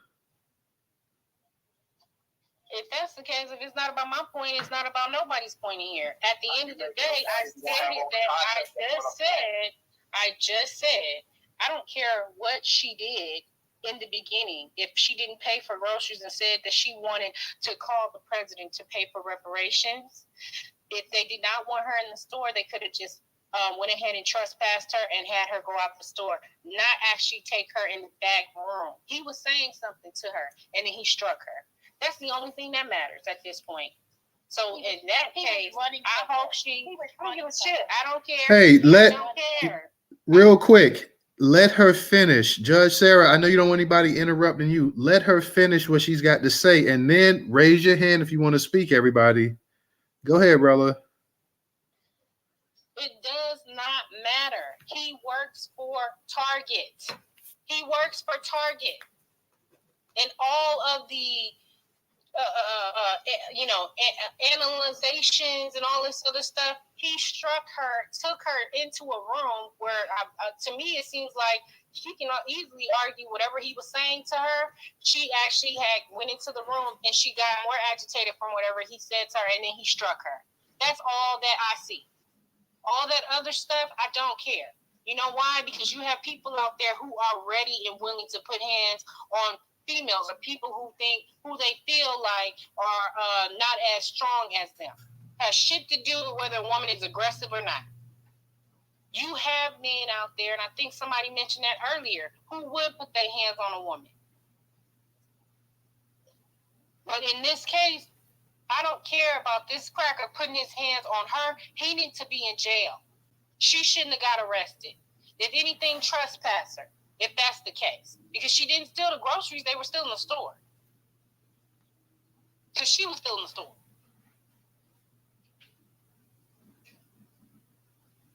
All right, real quick, I see Wilson is up here too. So let me go ahead and get to Wilson, and then I'm gonna get to you, Stephanie. Wilson, go ahead and unmute your mic. Hi. With regards to Target, I'm in agreement with everybody. She wasn't stealing anything. She didn't walk out the store with product. See, they always like to find an excuse to put their hands on black women and black children because they think we're the lowest hanging fruit. I always notice that when I'm with my man in a store, it's a different feeling for me than when I'm by myself. And I'm a pretty strong person, but I always feel, more protected. And he's no joke. So look, we need to realize that they don't give a fuck. They don't. We pay too much attention to all the shit they say about us and against us and everything like that. We have to put our heads down and figure out that unification among black people and our dollars, our wallet, is what they are concerned with before anything. As we saw in that famous case that just closed in South Carolina, they will kill their own for money. So money is the root of their being. With Target, what really should happen nationwide is that black people should stop and boycott Target all together, all at once, for as long as it takes to get the end result that we are protesting for. And no one is ever going to take us seriously until we take ourselves seriously. No Nike, no Adidas, no nothing, no nothing. Nobody is going to take you serious until we take ourselves serious and make someone or a business entity an example, where we know that by withholding our money for whatever length of time it's going to be is going to affect their quarterly budget, their quarterly forecasts. Only then will they start taking people serious. That's why they take the Jews seriously. They take Jews seriously over us because they know they will unify and they will make sure that their dollars are heard before anything else. But until we take ourselves seriously and hold our own people accountable for the shit, some things that they say, and hold companies like Target accountable. I did not know about the Rosa Parks thing. That right there should have been a nationwide boycott on Target until they not only gave Black Americans in America an apology, but also put their money where their mouth is. Take $500,000 or $1 million and put it into a foundation that Rosa Parks was a part of or would have liked. Something like that. That's when they start respecting you. And until I find that with us, We get on the bandwagon with an issue for about 2-3 weeks, and then it's silence. And that's what they bet on all the time. That we've got to ride them like Seabiscuit. Ride them until they get tired of us and be able to acquiesce to what our demands are. And that's, and you hold your money. Because if I was to read this correctly, if I remember correctly, all the money that Black people spend in America, I think we would be like the 8th wealthiest country in the world. If somebody knows about that, you can correct me. I would love to know. That's profound. That is profound for a people that our wages are less than most people in this country. Jobs are not abound to us like they are for everybody else. That is profound. So I want to say that Greg Abbott is a racist bastard. He already told you that.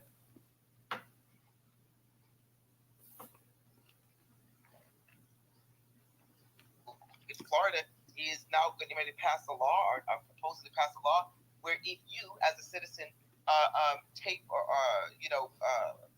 with your phone a cop doing something bad, it's against the law. Okay, so are we surprised? No. Shanquella Robinson, are we surprised? I kind of figured that was going to go this way. I think this young lady has been done dirty, not only by her friends, but by the justice system. And so where are the voices about that? Where we can demand something is wrong with this case. Something wrong with this case. And I feel bad for that sister. And I feel so bad for her family if they're not getting the answers they're supposed to. And so I land with that. Thank you for allowing me to talk. All right. Thank you. Let me get we got a new speaker up here. I'm going to get to you guys. Let me go ahead and get to Sean real quick. Sean, go ahead and unmute your mic. Yeah, man, I'm still trying to get a read in the room. You can skip over because I don't know what the topic is. Okay, I saw you. When you raised your hand, I just naturally assumed that, I thought you had been in the room for a minute, but yeah, that's cool. We can come back to you in a second, man. Let me go ahead and get to you, Stephanie. Go ahead and unmute your mic. Okay, I just wanted to follow up on what Ms. Wilson said. Don't you find it convenient that every time we have these incidences that it's always close to election season?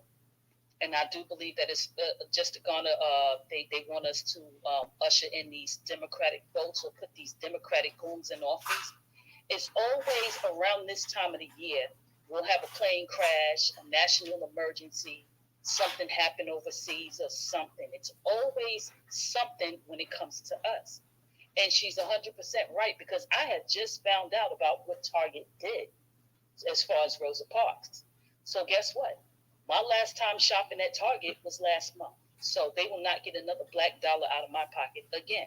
Now, as far as Greg Abbott, once a racist, always a racist. They never seem to change their ways. They've always been that way. So there's nothing else that you can really do for people like that. The only thing that they're really concerned with is the population, and that's us. They want to start with us. So once they get us down to a certain amount of people, then they can say, hey, we got these niggas under control.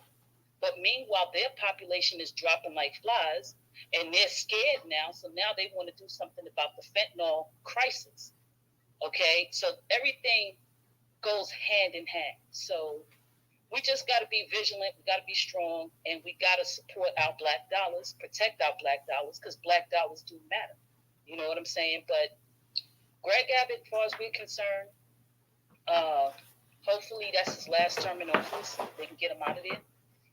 Got to reach out to the Texas brothers and sisters. They already know what's going on, so hopefully they can push to keep him, to not have him back in office. Thank you. All right. Thank you, sister. Thank you. DJ, go ahead. I know you had your hand up for a minute. Go ahead and unmute your mic. No, I'll let the folks speak. Go ahead. All right. Move it around then. We'll get to, I think, Mr. Engaging, Rerod, Giselle, and Oh, Sean raised his hand. Sean, you ready, Sean? You ready? I think he's still just listening, so. I think I got the gist of what's going on. there. I'm gonna hit every little hashtag right there. Jill Scott, man, that's a queen right there. That's my baby. Yeah. Hands off. Target things, and I watched the video. I did 10 years security. Yeah, I'm more skilled than that. I wouldn't have had to put my hands on it. That was like the last resort. I took people down without even having to beat them up and nothing like that. So you should get out that career if you don't know how to do that. I'm not making no excuses putting no hands on a woman. I'm sorry. You can't do it. Maybe she's coming out of a knife and still can disarm it. Just a cold cocker like that. Some phone bitch shit. Excuse my language, y'all. Greg Abbott. Oh, that's the dude with the wheelchair, the governor of Texas. Yeah, he's a culture warrior, racist bigot. I don't know what to say about him, but Texas is not nothing we can do about Texas. We're outnumbered politically. If you stay in Texas, that's what you sign up for. I'm sorry. Shanquella Robinson, she needs justice. That's pretty jacked up what happened to her. I think her family should probably take those people to court if they can. If that don't work, we're gonna have to get some street justice going on there. And hey, Marilla, hope you're feeling better. Hope you're in good spirits. And Hey, Sean. Thank you for noticing that. I know I'm not myself, but I truly appreciate you for saying that. All right. And yeah, Rella, you saw the post I sent you earlier today. So definitely letting you know I'm thinking about you as well too. We go ahead and go to Mr. Engaging. Mr. Engaging. Then we got Rella. Then we got Rera.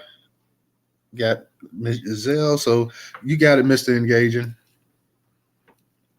Yeah, I'm with the elder on this one. Wells and Fan Club. Boycott should have been in order and shall be in order. I really think that drives the message home. Like, you're not gonna get no pushback out of me out of that. And I think that this is a good time to like practice and exercising our dollars, exercising our political muscle, especially right at the season, like we should be excited, family. Like, this is a good time to display our power as a group of people. Like, we see something, we don't like it, do something about it, So I ain't got nothing wrong with that. I think that that's 100% the right course of action, and I think that is something that should be done. The other thing that I wanted to touch upon was the Shanquella Robinson situation. That's really heartbreaking. Not good look. It leads into a bigger conversation about us globally. Where do we sit at on the global world stage of things? Where we rank at in the world? That's a much conversation that we need to have, because obviously we might not be, just because we live in the United States, don't mean that we carry the rank or the weight like every other American in the United States when we're outside the borders. So I think we should be very mindful about where we travel to as a group of people. And do we really want to empower these other nations when we don't have a nation of our own to go to? So those are just, so all those brothers that do those passport trips and all those other things going to other nations, you should be wanting to build a nation here of your own, so you can have a nation of your own, not go off and try to pillage off of other people's nations that make you look weak. And I think that it's a much needed conversation that we do need to have about how we look like, or what we look on a global stage. Because you got people impersonating us, you got people doing all types of things, and they don't respect us, and they don't even respect our women. There's no reason why they should have done that to one of our icons, and we still shopping in their stores. That's very, very problematic, and it shows that we're not teaching our history right as a people. We need to be teaching our history right and quit depending on this damn system and teaching our own history our damn self. Like, if we don't control the narrative fast, I feel like we're going to end up losing our community, family. And we do need to gain control fast. All right. Thank you, Mr. Engaging. Let me go ahead. And real, I think you actually further down. I think it's Reraw's time. Reraw, go ahead. Yeah, take your time. Everybody can go before I go. I'm not tripping. Reraw, go ahead and unmute your mic, sister. Thank you for letting me speak again, Newstoter. It's this is a societal thing, right? And so whenever it comes to the Black community, it's always going to whenever I do deep thinking on our community, what we have to do, boycotting, making our voices heard is always going to lead back to unity, because this is what makes any community. It makes unity is what makes them powerful. Unity, coming together. I mean, an Asian dude killed a Black dude. His community, roared behind him. He didn't do any jail time. It's always going to come back to unity. I've been brainstorming, you guys. I've been brainstorming, trying to figure out what is it going to take. It always comes back to unity. And we're divided by a lot of stupid shit. You know what I mean? And so, Shanquella, unity. We need unity for that. This lady at Target, we need unity for that. Everything, we need unity for that. We have to be one voice. And with stuff like with the gender wars and the interracial relationships, vaccinated, unvaccinated. It's just so many things that are dividing us. And all of it is outside of us. You know what I mean? If all of that is outside of us, everything that we can do is inside of us. And so all of these issues, every issue that we're ever going to face, and the only way that we can fix these issues, I love my people. I mean, when I see my people, the old lady in the store the other day, I held the door open for her. I talked to her. I helped her get her stuff in the car. I mean, it's going to take us loving each other in the streets and helping each other. It's going to take unity, and it's gonna have to start small. But whenever you deal with any issues that come with the Black community, it always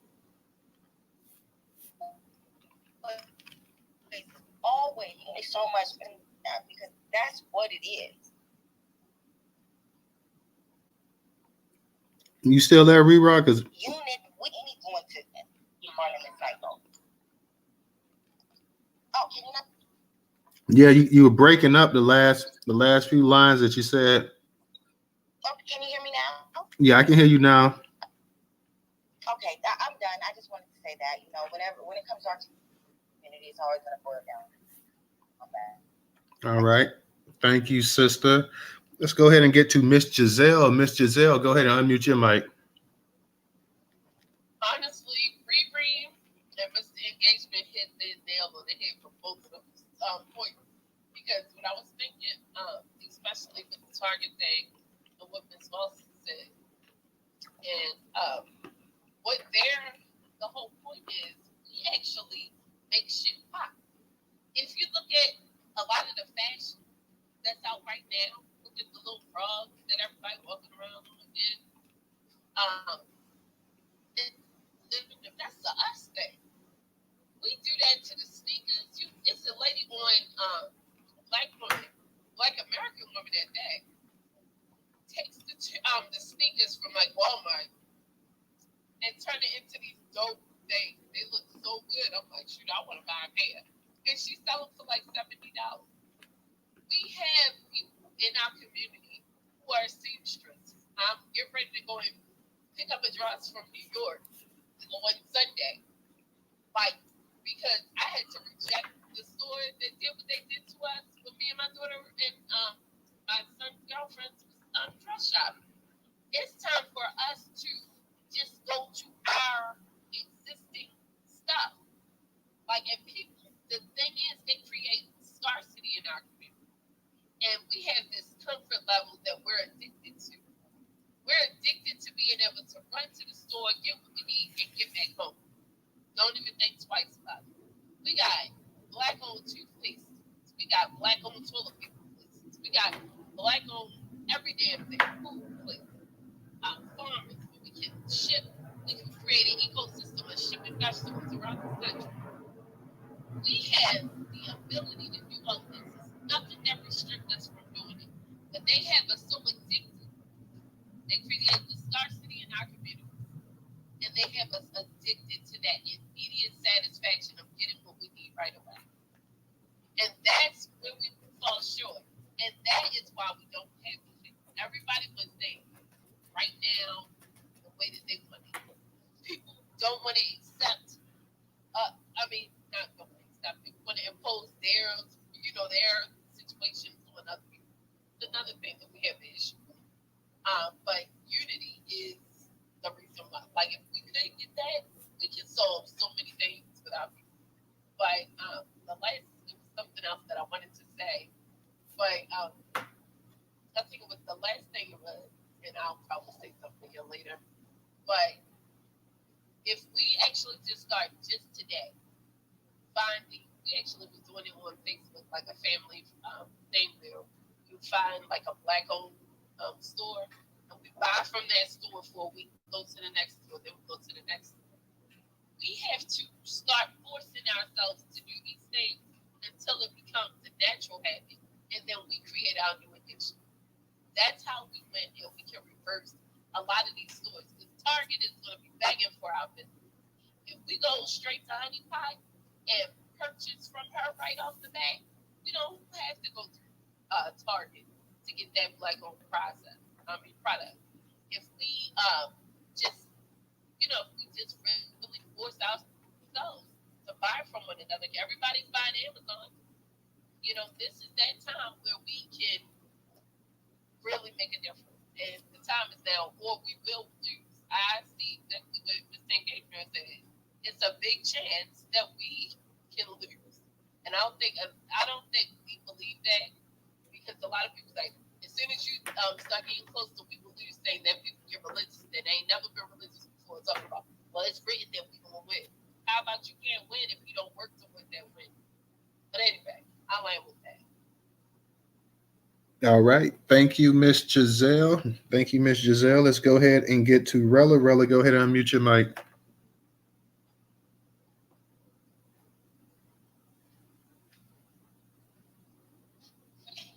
Okay. So I don't want to. I definitely don't want to be at odds with anybody. So I'll just say it like this: we definitely need to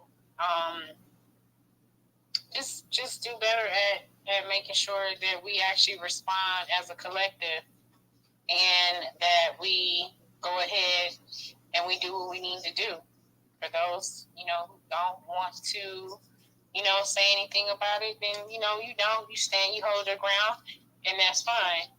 But I don't have no interest in shopping at Target. After seeing that, I'm going to tweak them down, and I'm definitely going to be making sure there's a focus on why is it that they're allowing their physical personnel to strike people in the face when, one, they are not officers, because let's be real, let's keep it 100. You are not a sworn in officer, and even the officers get in trouble or reprimanded for being physical, and as they should be. Maybe not all of them, as we see that they're killing people at the same time. So you telling me that we're not going to say something about a security guard at Target striking a woman? And I'll leave it there. All right. Thank you, Rella. Let me go ahead real quick, y'all. Thank you. We had another subscriber to the YouTube channel. It's the second to the actual right in the Jumbotron, guys. So if you have not already subscribed to the YouTube channel, please go ahead and subscribe to the YouTube channel. Let's go to Judge Sarah. Judge Sarah, go ahead and unmute your mic. I appreciate you letting me speak again. I've been kind of hesitant. I want to say, I really don't want to come off like an angry Black woman, but I'm an angry Black woman. We're not free in this country. And I'm not here just to talk, to engage. This is my life. I plan on going to law school to liberate Black people. And one of the things that is important, I'm building a Black party. One of the things that is important to me is credibility. and not being corrupt, not being able to be swayed based on being paid, not being corrupt, being able to be honest and being able to analyze things. And one of my major goals is to use boycotting as effort. If y'all remember years ago in Starbucks, I think in Florida somewhere, they arrested these boys for sitting in there when they were waiting for somebody. It was Philly, Queen. I ain't been in Starbucks since. You ain't gonna catch me in Starbucks. You won't see me in Starbucks. It's not about my money as a black person. You're not gonna see me in a retail place that discriminates and harms black people. I did the same thing. You ain't gonna see me in Starbucks again 2 years ago. I'd be embarrassed, and one reason why they harm us the way they do, they harm us, and then the next day, there's 20 niggas up in there. I ain't that nigga, okay? I don't know nothing about Rosa Parks or Target or whatever. I'm sorry. I think she was scared. Should he have hit her? I don't think he should have hit her. I think she scared her. I think he was afraid of her. So when I address things, it's going to be serious. What's more important to me is this man running around talking about hanging niggas. Okay, I'm sorry. Calling Atlanta nigga town. So I think as a group, we got to start focusing on the important stuff. In fact, let me say this real quickly, and I appreciate you, Newstoter. You were so patient with me, and I'm so sorry, you guys. I'm excited. I'm angry, just like everybody else.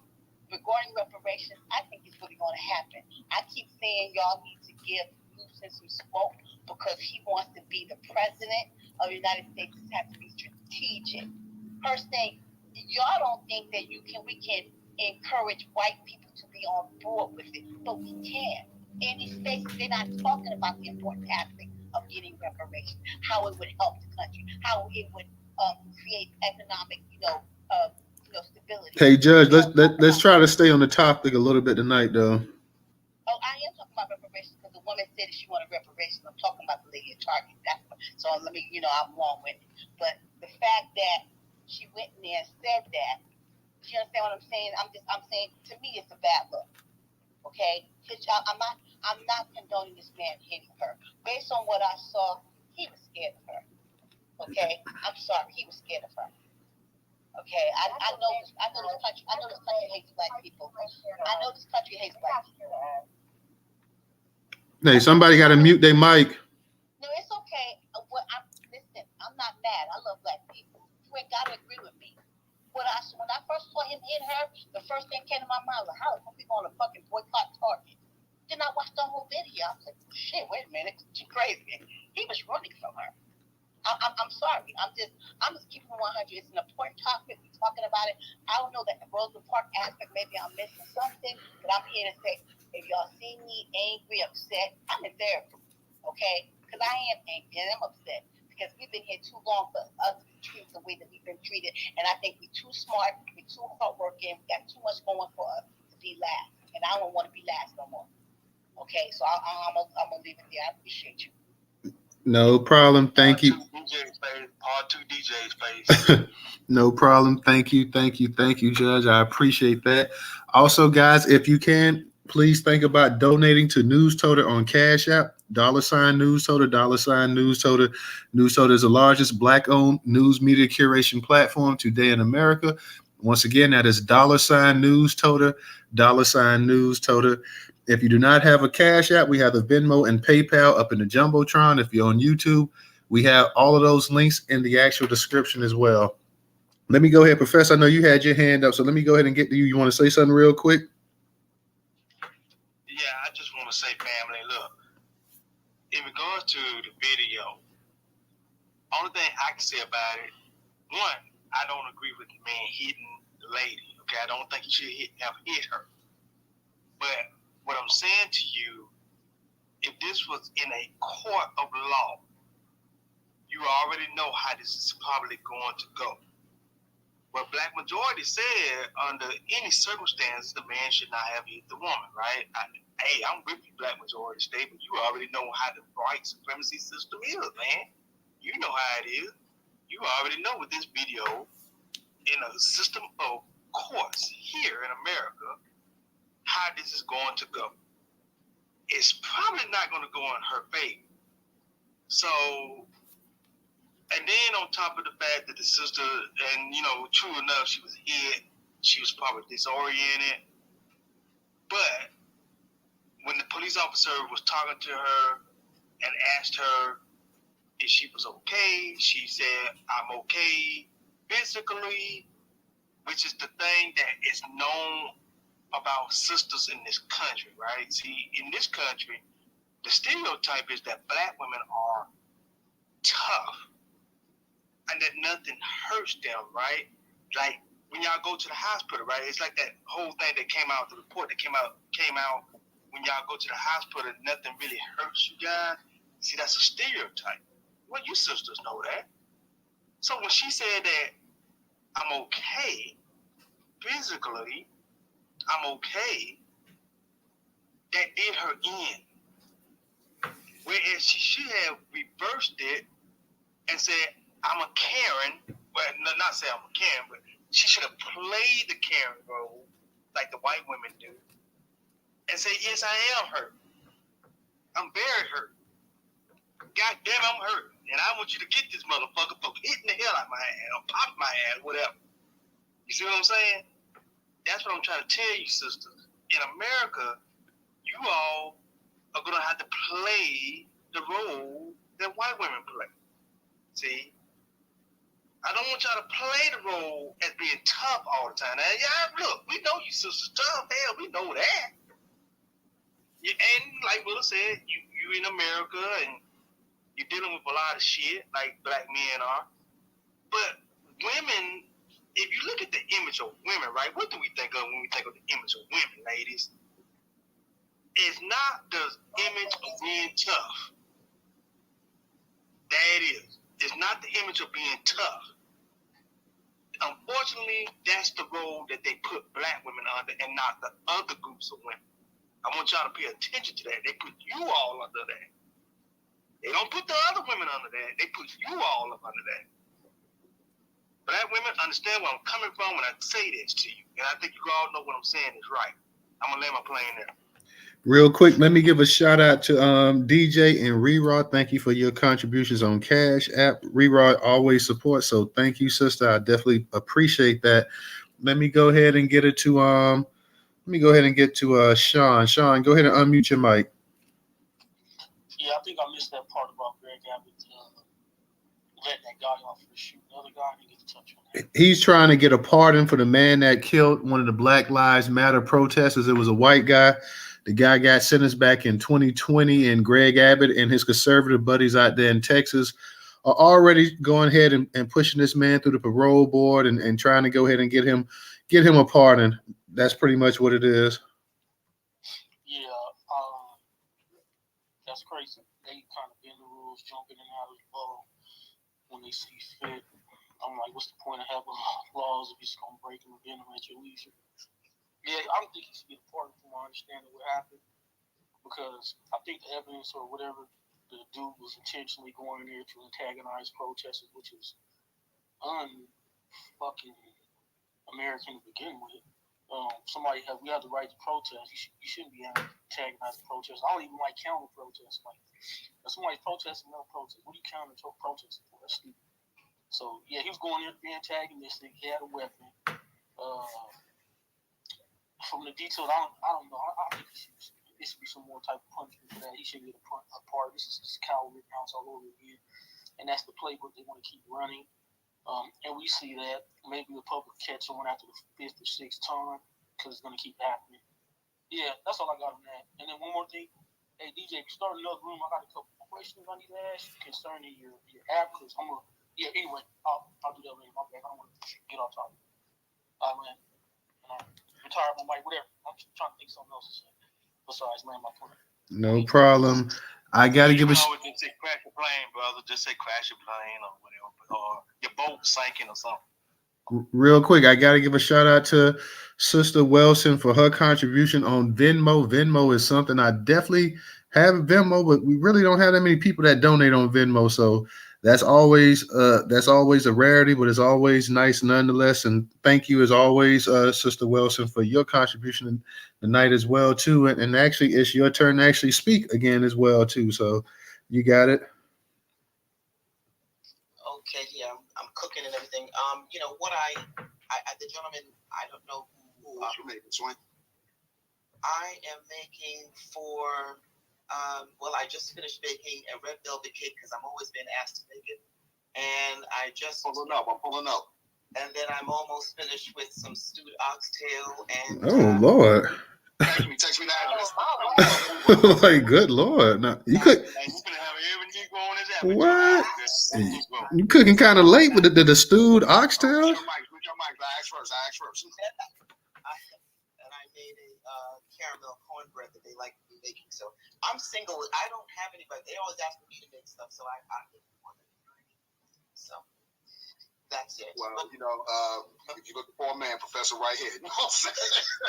I know you, twin. I'm gonna see you in June, maybe. Whatever. But anyway. Oh, don't be jelly, Professor. Don't be jelly. No. At the phone, but I was listening, talking about us, and just they expect us to be tough. It's time for Black women to get into our femininity. It is. We've always been feminine.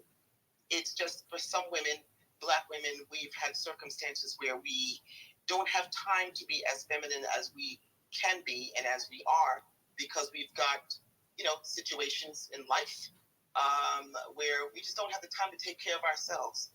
I think it's very important for us when you can and to be in our feminine selves. And what that gentleman said was right. When they ask you, are you okay? No, you're not okay.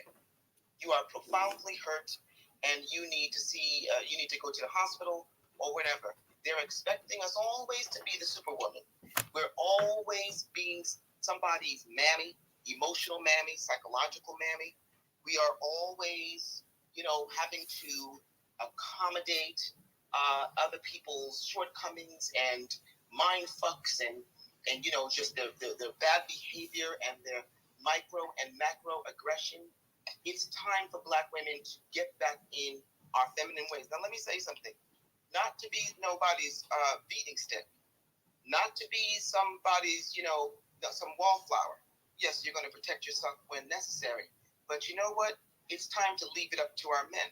It's time to let them handle shit because it's hard for us even to get into that mind frame. But it's time because I'm going to tell you something.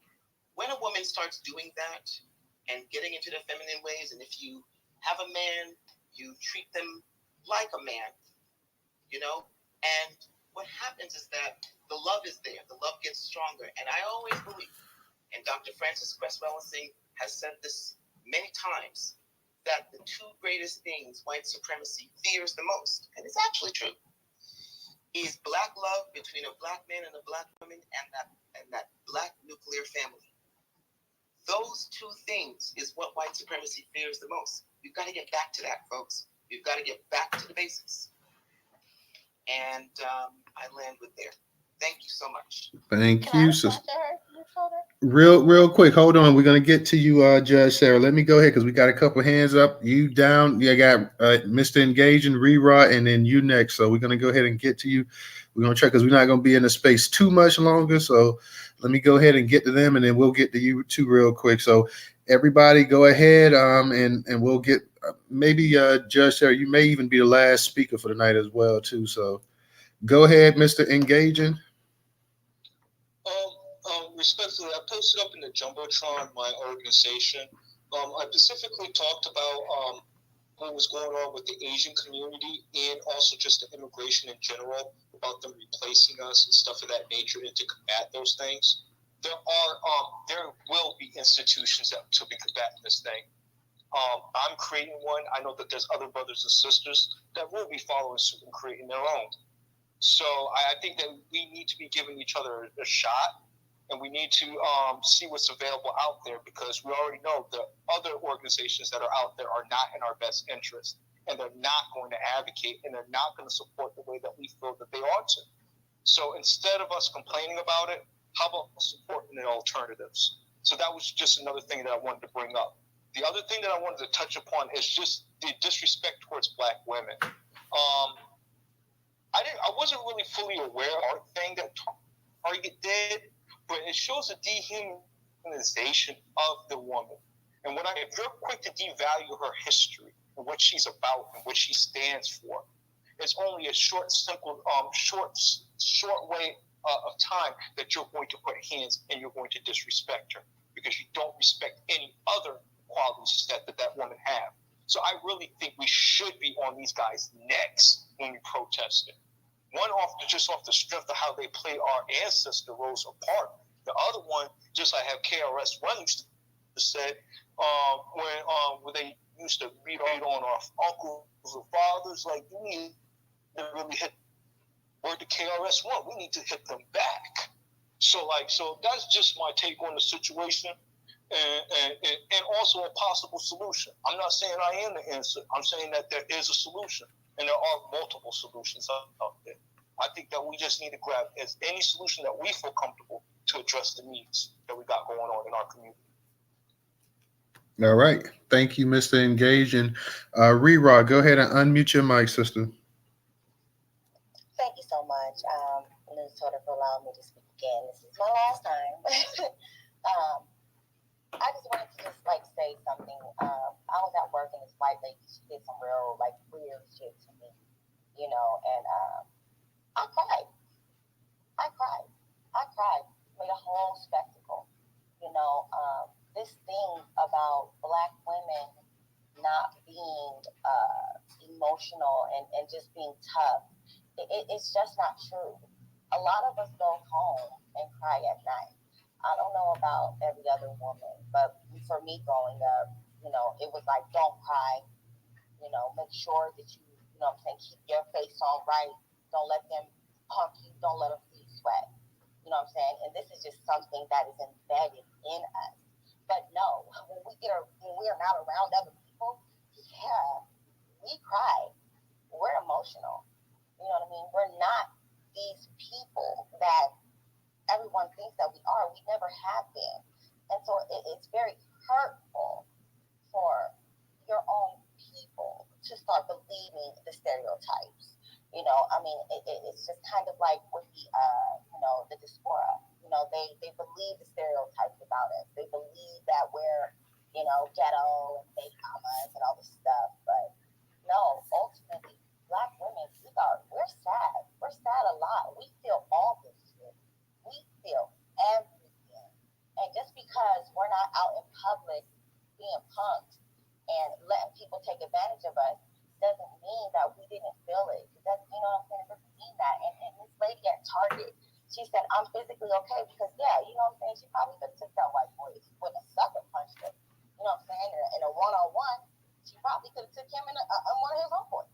But he sucker punched her. And it didn't do much, She probably, she got knocked out, she got back up, and she probably wasn't feeling no pain at that point, but she was emotionally and mentally hurt. And we don't spend enough time on our mental. That's why I'm really happy that Judge brought that up. You know what I'm saying? We just we don't have time. We don't have time to worry about our mental because we're doing so much other stuff. But I would really say that everybody should read the book, Post-Traumatic Slave Syndrome. It's not just what's happening now, it's what's happened in the past, it's what's happened in the present, and now our future is on the line. You know what I mean? And it all comes into play. So, I just want to say that we're not as tough as everybody thinks that we are. We're not. We cry, we're sad, we have our moments, and I'll land with that. All right. Thank you, Sister Rerod. Judge, go ahead and unmute your mic. You've been so kind to me today. Wait, hold on, Judge. Hold on. I've been kind to you the whole time. So, I haven't. You and Professor, I mean, we've been whatever little riff we had. It wasn't because of me. So. Yeah, so it wasn't because of me. So let's just put it like that now. But I'll go ahead and. I'm still staying neutral. Yeah. Okay, listen. Can we talk about because they want to go? Okay. I want to say this. I want to talk about what Miss Wesley said because y'all know I'm a little different, but she said something about Black women not being feminine. And y'all know I've been going through some culture shock. I've come to learn that some people think that I don't understand where did that come from. How are black women not feminine? I missed that. That's something I'm not up to speed on. What I meant by that was the whole talk about the gentleman said, and I forgot who it was because I wasn't paying attention to who was talking on the phone, but he was saying that we are always, as black women, and he's right. You know, we are always defending ourselves when it comes to situations like that where they're, are you okay? We're always so quick to say, yes, we are. It's like, no, get back into your feminine self. No. That was me, Sister Wilson. Yeah. Okay. We're not okay. You know, we don't have to take the brunt and keep a stiff upper lip. You know, that we can get back to who we are. Always have been, and I said that. I didn't say black women are, you know, I just at the period at the end, I said, get back to who we are. But sometimes for some black women, there are circumstances in their lives where they don't have time or can't think about those things. I get that. But at the end of the day, when you're in a situation like that, you don't want to make them feel that we can take those punches and be okay. But that's why a lot of the reasons why they come up on us like that. You know what I mean? And I understand what you're saying. I suffer from chronic pain. And I have had issues with doctors where I learned that they think we can endure the pain. I'm black in this country, and I get that. The thing that I only had, because I know you're an intelligent woman, I just wanted to understand the idea about femininity. Like, I think we're pretty feminine. I think so. I never said we weren't, and I will say that over time. No, I wasn't saying that you did. You said that some women need to get back. Some women aren't. You know, listen, I know there was a time when I wasn't. You know, but it was just the nature of my business. And people would come at me because I'm a woman. And I had to, there were times where I shamefully get back to where I grew up within the Bronx. And they would be shocked because I'm dressed well, but my mouth says something else. But I will give you that heat and I will give you that smoke when it's time to. I am nobody's pushover. But in the beginning, I will try to, work with you. I will try to stay in my femininity. But if you come at me strange, if you come at me, my temper is so, I black out. I'm afraid of my family. I'm afraid for myself. So I get what Professor was saying. So that's what I want to say. Black women are beautifully feminine. Man, some of I'm from the Bronx too, actually. I didn't know black women are in, this. We are. We are divine. We are the standard for, I get angry about so many things that people don't see. We are the standard of beauty. And that's like that is like the dark skin thing, that's the biggest hoax in this world. You go on, they all are killing themselves. They look like a beautiful black dark skinned woman. They're killing themselves to look like a beautiful black dark skinned woman. And that is the biggest hoax. So I just was wondering what I'm learning and I'm going in, and I think we're very feminine. Look at us. Okay. All righty. Thank you, Judge. Sean, I'm going to let you, because I was going to let Judge Sarah be the last person for the night. So I'll go ahead and let you get something in really, really quick. And then we're going to be closing the space out. Yeah, go ahead and close out. I'm trying to say blessings to all of you guys. I hope to see you guys in the next room. Enjoy the rest of your evening. God bless. All right. Appreciate that, Sean. Thank you to everybody who came out tonight. We probably definitely be holding a space Sunday night, guys. We'll definitely be doing one Sunday night. DJ, you say you're doing one tonight too? Yeah, folks want me to start a room, so all night long, you already know. All righty. So thank you for everybody. Late night host, man. The late night host right there, y'all. DJ. I knew this would be an interesting. Mute your mic. I love you too. Mute your mic, though. Yeah, I'm a mute it real quick as we get ready to close it out. But yeah, thank you for everybody coming out to the space tonight. As always, another good space, y'all. So I definitely appreciate it. All the speakers, we had Black Majority, Mr. Engaging, Ms. Giselle, Rera, Stephanie, Rella, Original, Judge Sarah, Sean, Wilson. So thank you to all you guys. Thank you to all the listeners. Thank you to everybody who tweeted the space out as well, too, guys. Thank you. Please, I appreciate you guys that tweet out the spaces as well, too. I know, Ms. Giselle, you do it. I know, Rera, you always do it. So, Professor, you definitely do it. And Original, you do it. So, thank you to guys. Really, I know you do it sometimes as well too. So continue to please tweet the spaces out so more people can see it, so we can get more people to come up in here and share their ideas and everything as well too, guys. So in case you already don't know, DJ, he's having a space tonight, late night space as well too. So you know how he goes. That's going to be going from now until like 6, 7 o'clock in the morning. So they do the late night to I got shit to do. It's Friday.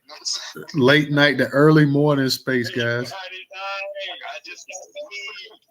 Also, real quick, when we close out, guys, we had a couple people sign up and subscribe to the YouTube channel. So make sure you definitely go ahead and subscribe to the YouTube channel. If you haven't, I'm going to keep saying that every time you come into space. We need to get those subscriptions up. So not only that, when we send the link out, go ahead and retweet it out too as well too. Let your people know to go ahead and subscribe to the Newstoter YouTube channel. We definitely appreciate that, guys. Thank you to everybody who donated on tonight. We had people to donate on Professor did PayPal. Wilson, she did Venmo. And Rerod did Cash App, as well as Afro Bubble she did. So shout out to everybody. Tonight was really, I guess, versatile tonight because everybody hit every avenue of donating news so tonight. So definitely appreciate all you guys who donated. And for you that couldn't donate, we still appreciate you just coming to the space whenever you get a chance. I'm sure you will. So definitely support us as much as you can. Even if, like I said, if it's $1 a month and that's all you have, hey, no harm, no foul. So thank you, guys. DJ's going to get ready to start his space up in a little bit. I'm going to try to come through. I got to do a little bit of cleaning up myself. So peace, love to everybody in the space. Love you guys, and see you guys a little bit later on.